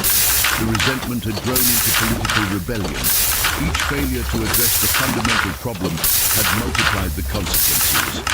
Tamar lived in the shadow of what had happened to her, but her story had become larger than her personal tragedy. Her name would be remembered, carried forward by her beautiful niece, preserved as both warning and memorial. The house of David would never fully recover from the fractures that began with one brother's obsession and another brother's silence. The price of inaction had proven to be higher than anyone could have calculated, costing lives, relationships, and ultimately the stability of the kingdom itself. David was learning too late that some decisions cannot be avoided, and that failing to choose justice is itself a choice with devastating consequences. If this story affected you the way I promised at the beginning, subscribe to the channel now for more biblical narratives told in a way you rarely hear. Share this. There was a queen so beautiful she seduced kings, and so evil her name became synonymous with wickedness for 3,000 years. For 22 years, Jezebel turned Israel into a slaughterhouse of faith, importing 450 priests of Baal while orchestrating the murder of 850 prophets in cold blood. She weaponized beauty and political power to systematically destroy an entire nation's relationship with God. But here's what will shock you about this royal monster. Her downfall wasn't orchestrated by armies. It was prophesied by a man she thought she had silenced forever. This woman was an absolute demon in royal robes. But before you judge this monster completely, let's see how this story truly began. Picture the ancient Mediterranean coast, where purple-dyed ships cut through azure waters, carrying precious cargo between mighty cities. This was Phoenicia, a civilization built on commerce, conquest, and the worship of gods who demanded blood. The Phoenician cities of Tyre and Sidon rose from the Mediterranean shores like jeweled crowns. These weren't just trading posts. They were centers of power that controlled sea routes stretching from Egypt to Spain. Phoenician merchants didn't just trade goods, they traded influence, culture, and religion. Their ships carried more than purple cloth and precious metals. They carried the worship of Baal. Imagine walking through a Phoenician temple. The air thick with incense and the metallic scent of blood. Stone and wooden idols lined the walls, their eyes seeming to follow visitors through the shadows. These weren't gentle household gods. Baal controlled storms and fertility. Life and death hung in his hands. Astarte represented love twisted with warfare, passion merged with violence. Daily rituals fed these hungry deities. Priests chanted, animals died, blood flowed. In this world of divine brutality and political ambition, one priest watched and waited. Baal served in Baal's temple in Tyre, but service wasn't enough. Picture him moving through the temple corridors, his priestly robes concealing the heart of a predator. He studied the current king, cataloguing every weakness, every moment of vulnerability. Other priests saw religious duty. Baal saw opportunity. 1 Kings 16:31 records the stark truth. And it came to pass, as if it had been a trivial thing for him to walk in the sins of Jeroboam, the son of Nebat, that he took as wife Jezebel, the daughter of Ethbaal, king of the Sidonians. King of the Sidonians. Read that again. Baal didn't inherit his throne. He took it. The conspiracy unfolded in whispered conversations and midnight meetings. Baal gathered allies among fellow priests who craved power beyond temple walls. Palace guards who could be bought. Court officials who saw which way the wind was blowing. This wasn't a moment of passion. This was calculated murder planned in the shadow of pagan altars. Think about that banquet. The king relaxed among trusted friends, wine flowing, laughter echoing through the palace halls. He had no idea that his most trusted priest had become his executioner. When the poisoned dagger found its mark, it wasn't just regicide. It was a blood offering to Baal, sealing Baal's pact with the forces of darkness. Baal seized the throne immediately. No succession crisis, no civil war, just swift, brutal efficiency. The priest had become king, and the kingdom became an altar. He didn't just maintain the existing temples, he expanded them. New altars rose throughout the land. More priests gained influence in his court. The worship of Baal intensified under his rule, like fire fed with oil. Into this world of ritual violence and political murder, Jezebel was born. Picture the royal palace in Sidon, where baby Jezebel drew her first breath. The walls decorated with images of Baal and Astarte, incense burning constantly, priests moving through the corridors like shadows, their robes rustling with dark purpose. This princess didn't grow up with lullabies. She grew up with chants to bloodthirsty gods. From the moment she could walk, Jezebel watched animal sacrifices as casually as other children watched butterflies. The sight of blood on altar stones was as normal to her as sunlight. Her tutors didn't just teach her to read and write. They indoctrinated her in Phoenician theology. Baal controlled the destiny of nations. Astarte blessed those who pleased her with victory in love and war. The gods demanded absolute devotion, and they rewarded it with absolute power. Baal recognized something dangerous in his daughter's intelligence.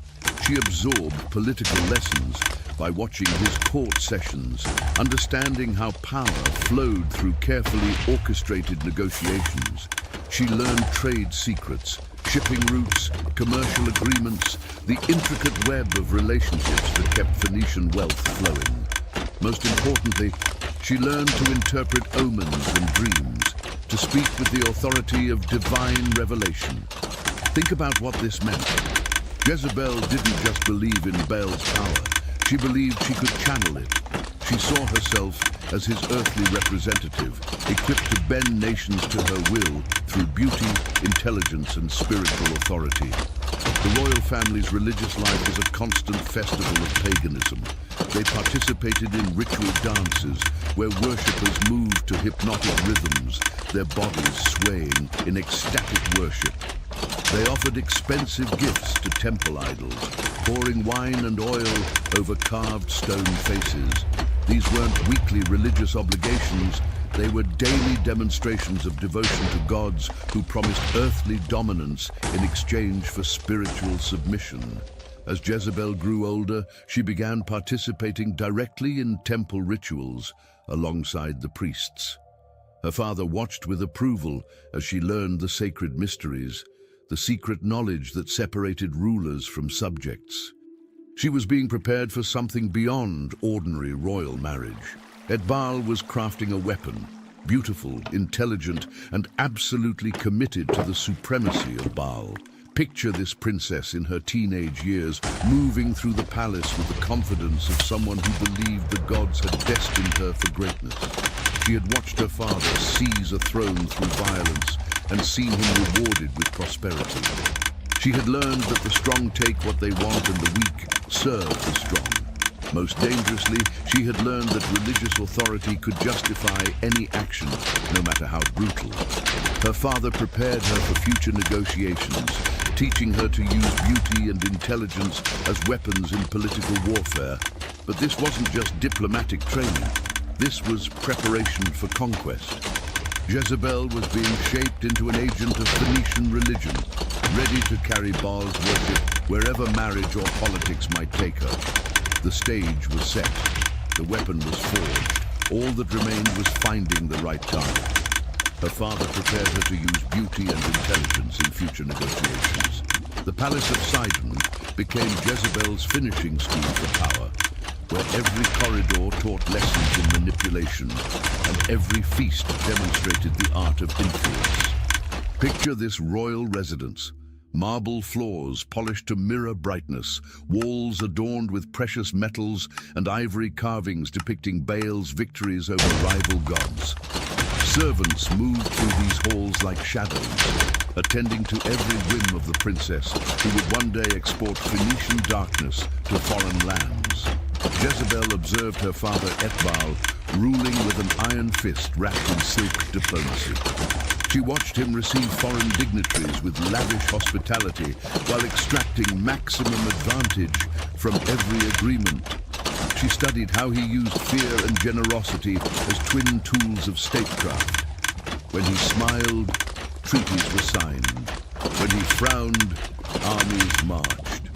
This was the education of a future queen, not in embroidery or poetry, but in the ruthless mathematics of power.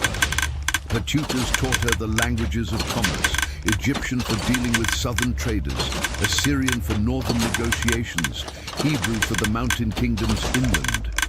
She spoke each tongue with the fluency of a native, understanding that language was the key that unlocked the treasures of foreign nations. But these weren't just communication skills, they were weapons of cultural conquest. Every phrase she mastered was another tool for bending foreign minds to her will.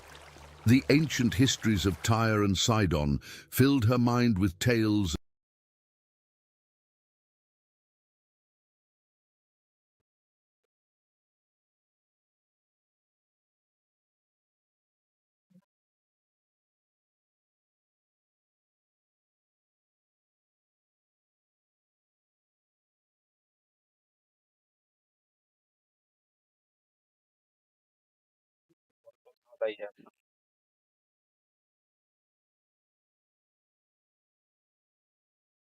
Let's start off with the most overpowered mode first. Once you've placed against it.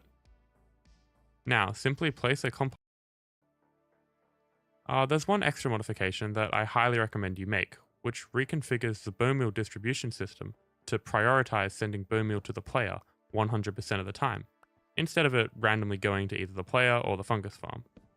To do this, simply remove these hoppers and chests here, and replace the chest over where the stair used to be, and connect it back up with these hoppers placed. You can use this farm in the exact same way as the Nether Tree version. You only need to set the dust to a cross. Just remember to change the item filters to mangrove logs and mangrove roots too if you don't want. You want to ensure your player is positioned within 0.05 blocks either side of the middle of this fence. I did the math, and if you go outside of that 0.1 block range, then there's a chance that a dropper could drop a propagule on the very edge of the block here, and you wouldn't be able to pick it up. You will also need a separate farming mangrove farm. First, about this farm that you may come across when using it in survival. If you're having trouble with this farm, first comment your issue down below for the YouTube algorithm, and then check the FAQ document in the description, as it's likely your issue is already solved there. If you're really stuck, you can share screenshots or video of your farm on the huge Funky Huggers Discord, where others I think अपना issue इसमें है.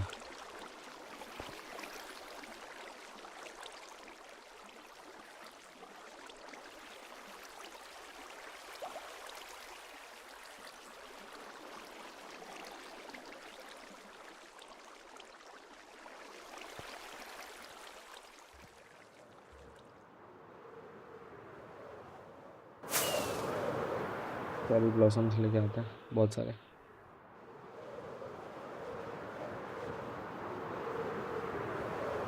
View अब जितना है उतना उसके अंदर है, क्या बोलते हैं, बोन मिल फार्म के अंदर. उसके अंदर का इशू देख लेंगे.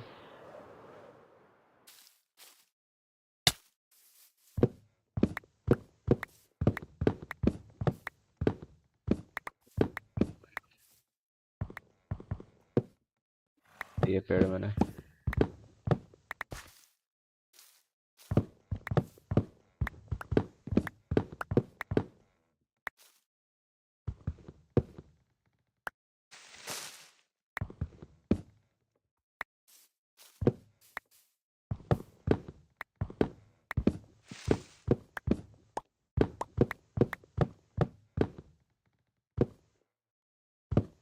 आई थिंक सैपलिंग्स बीच में इकट्ठा किए थे मैंने चेरी ब्लॉसम्स के.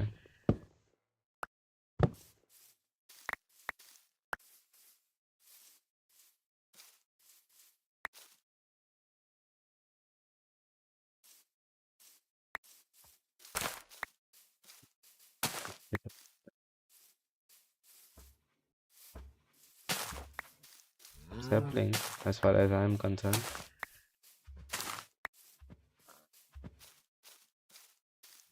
जैसे हो जाएंगे तो बढ़िया. I think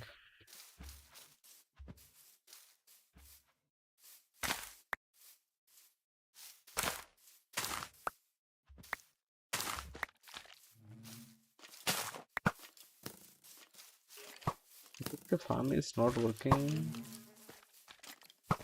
ways of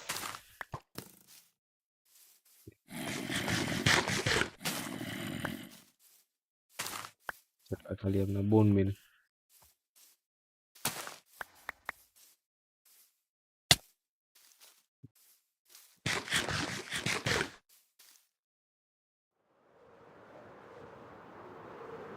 hallelujah सूख जाएंगे.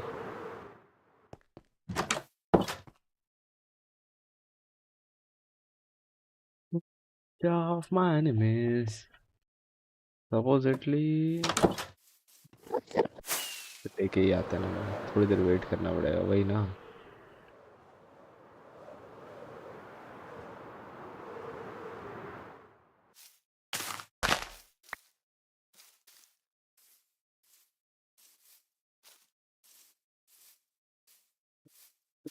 Fight for me.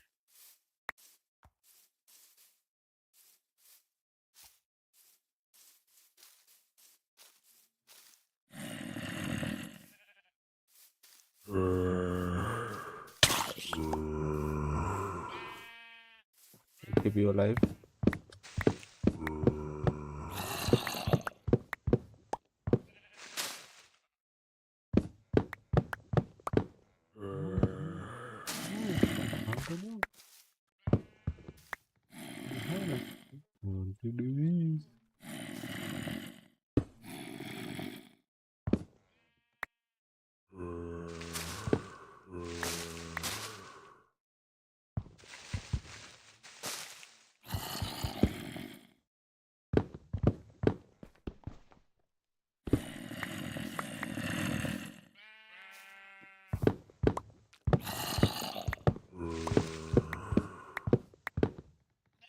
ओके पेड़ बहुत बड़े बड़े हैं सारे. वुड मिल जाएगा लेकिन वुड नहीं चाहिए. मैं सैपलिंग लेने आया हूँ.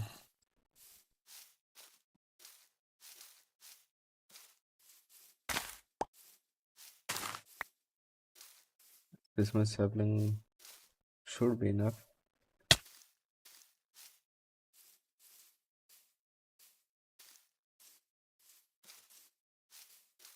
Big tulips are for me.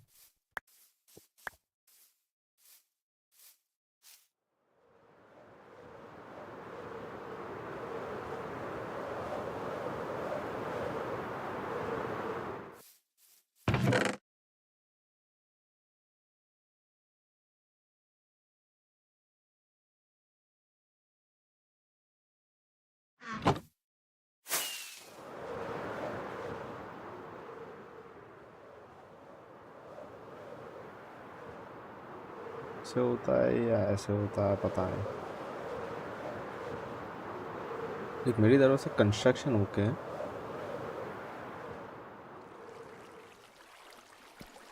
तब इसमें दिक्कत कहाँ है मुझे पता नहीं।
ड्रॉपर भी नहीं हो रहा।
अनलोड कर देते हैं।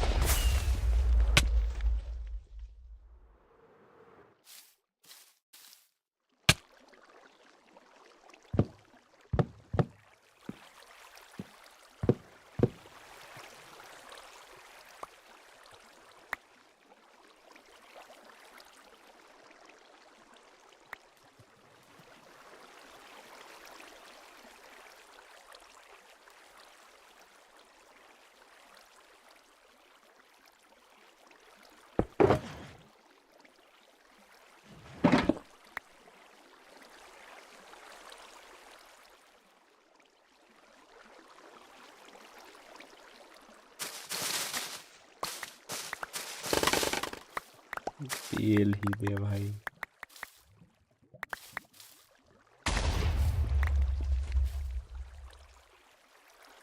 बढ़ गया ऊपर का।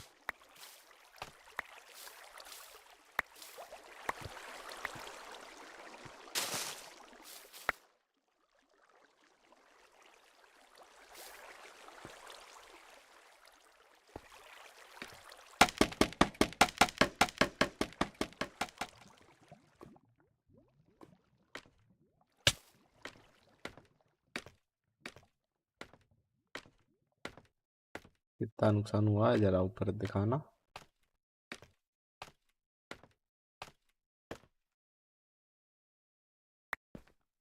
हो गया।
इसमें से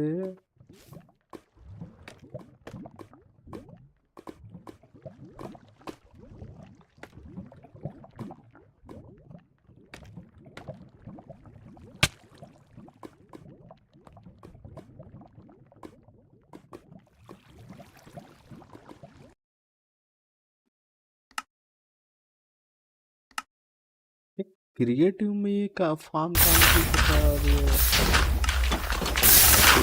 काम नहीं है।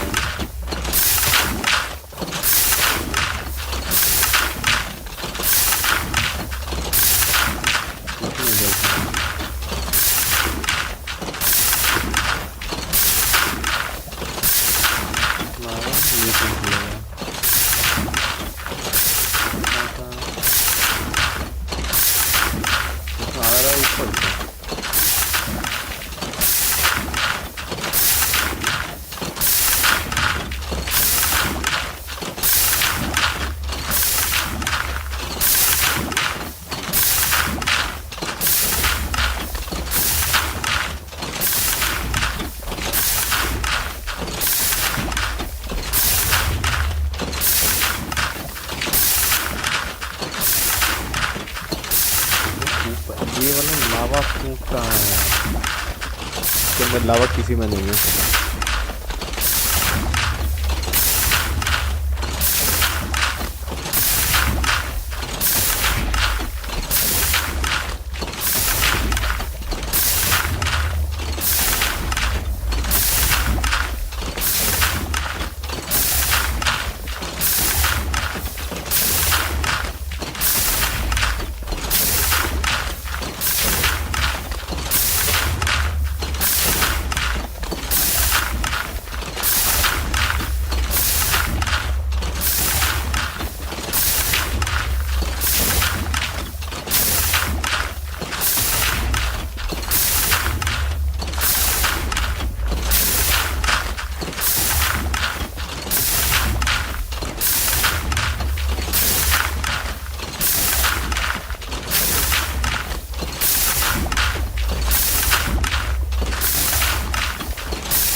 ट्राई करता है, अगर इससे काम बन गया तो ठीक है।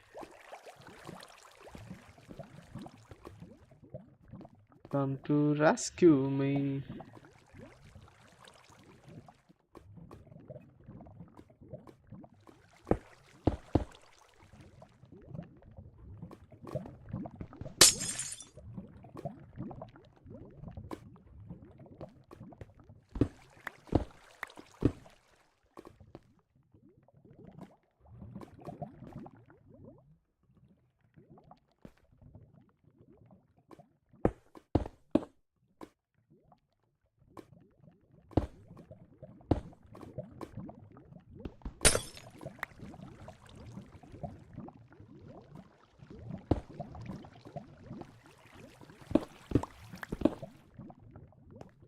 नहीं तो एक बिल्डिंग ब्लॉक लगा देना चाहिए।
अच्छा उसमें ऐड करके देखता हूँ, अब वो फिट हो चुके।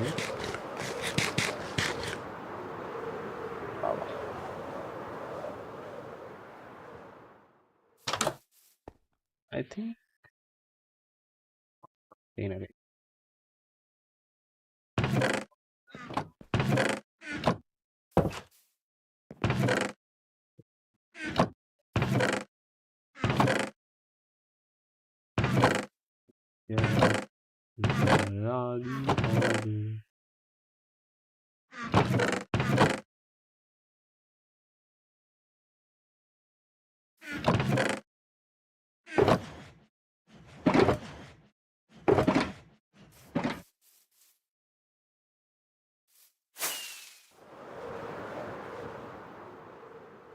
एक जगह पे तो है, कहीं ना कहीं है, मुझे पता नहीं किधर है लेकिन है।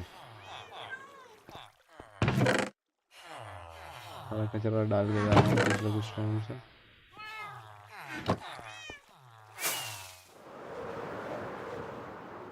Try to add this into the farm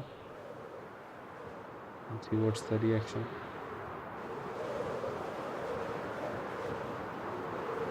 Lighter effect.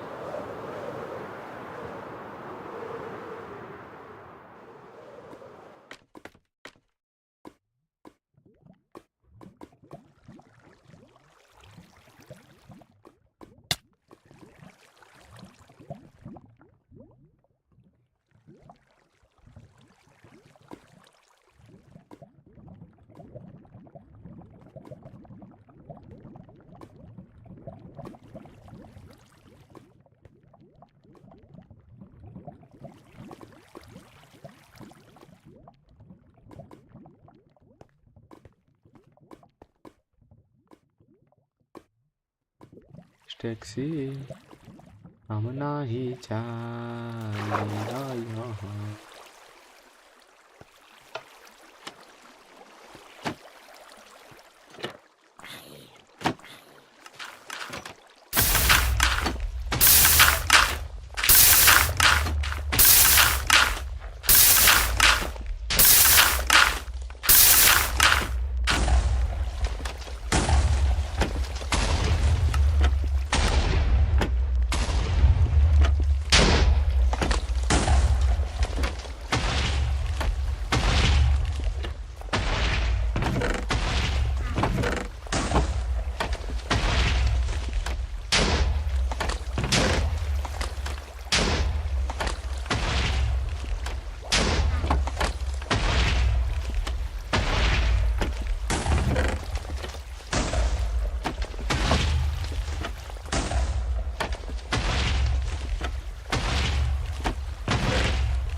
यार गजब हो रहा है।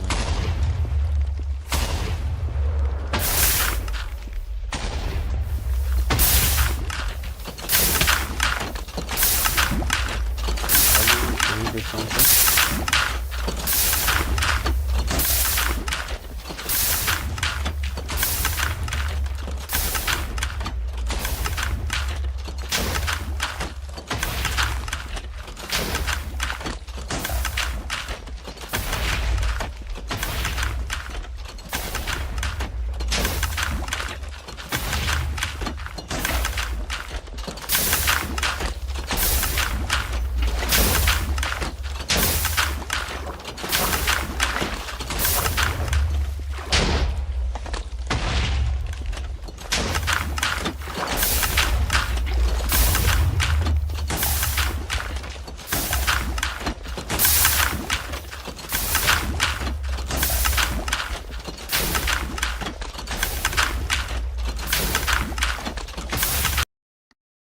Time out for this one as well. The bone meal किसने डाला है इसमें?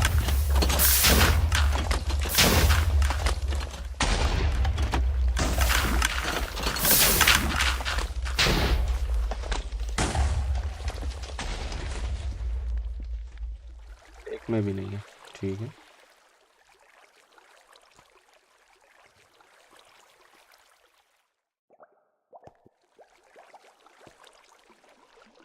Shades, ठीक है।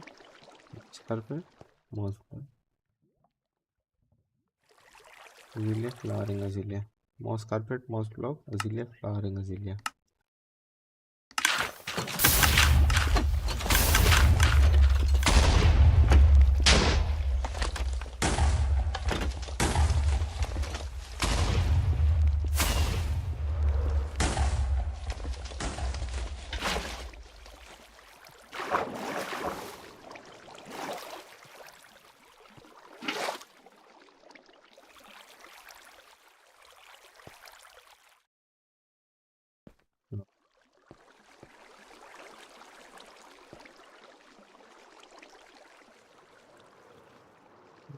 आई थिंक ये मॉस वाला काम का तुम्हें नीचे से बताना चाहिए।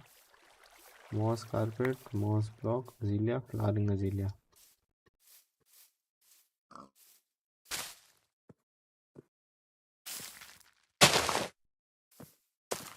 अजीलिया, moss carpet, moss block,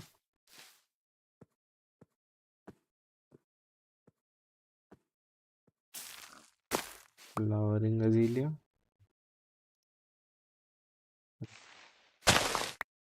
wheat. और कुछ था?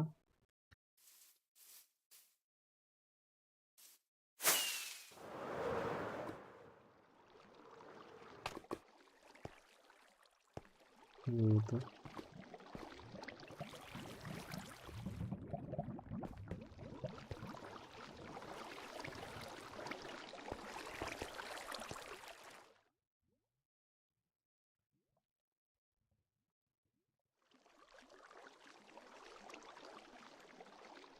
एक दो तीन चार पाँच, एक दो तीन चार पाँच, पाँच ही है।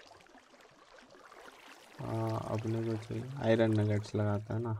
That's the thing that can supposedly not come over here.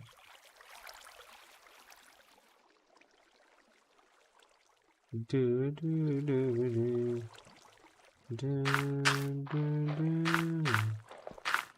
do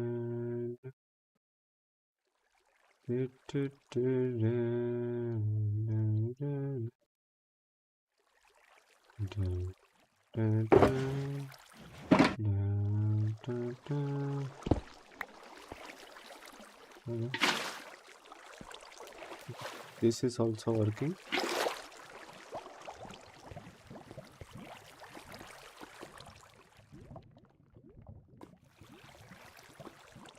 और ऊपर हो गया, इसमें ऊपर हुआ तो स्टैक के ऊपर है। यस, मतलब form feeds itself, I don't have to feed it manually.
ठीक है, इधर से भरना चाहिए। वन लास्ट आखिरी बार जाके देख लेते ये बोन मिल वाले में क्या आक्रमण है।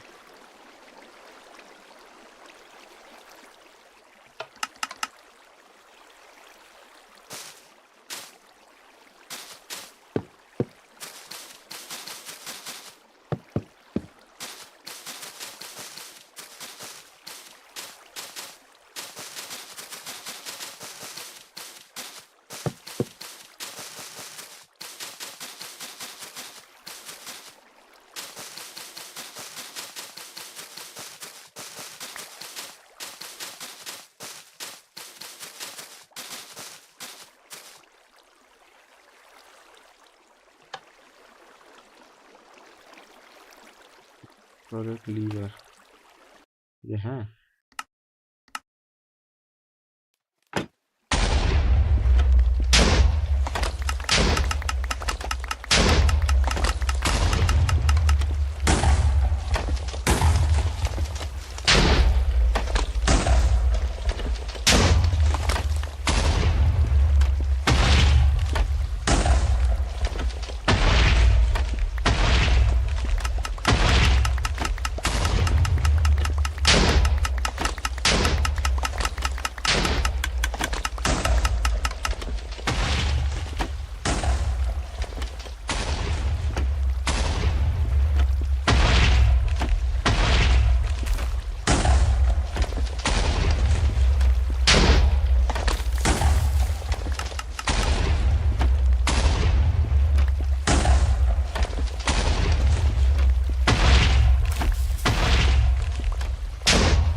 While I can agree, this farm lags the game.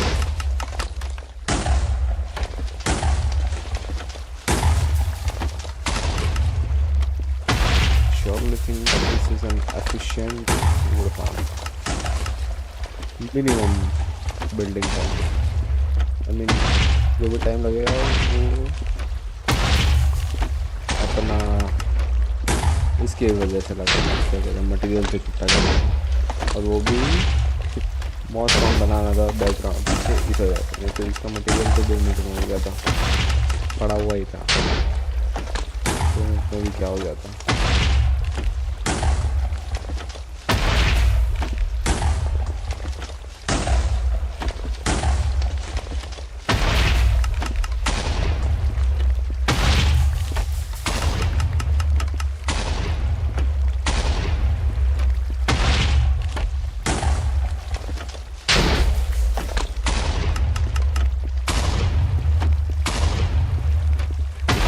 सब तो कुछ बढ़िया सा डेकोरेशन कर देना।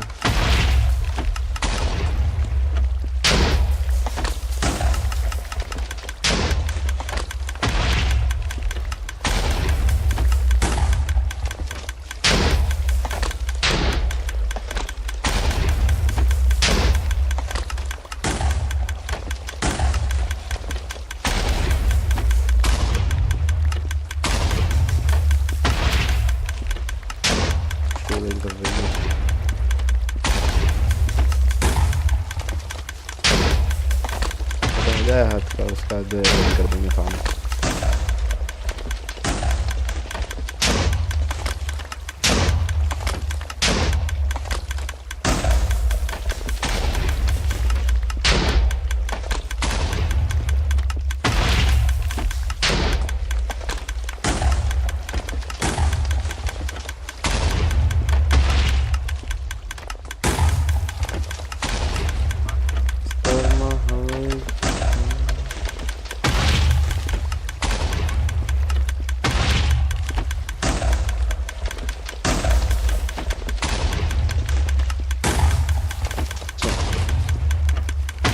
जन औषधि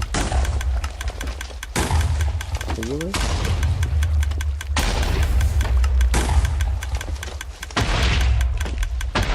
कोई नहीं।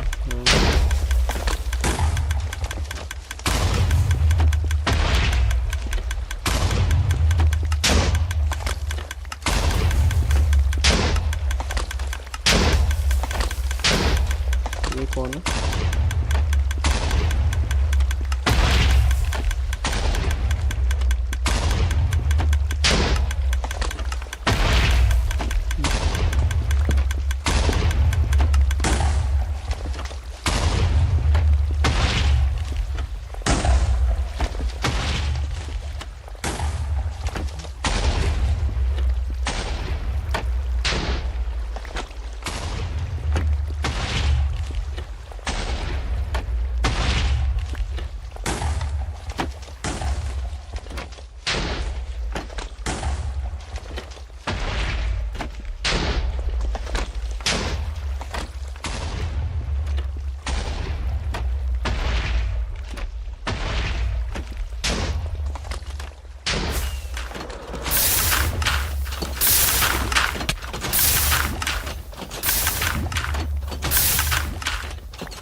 नंबरदार को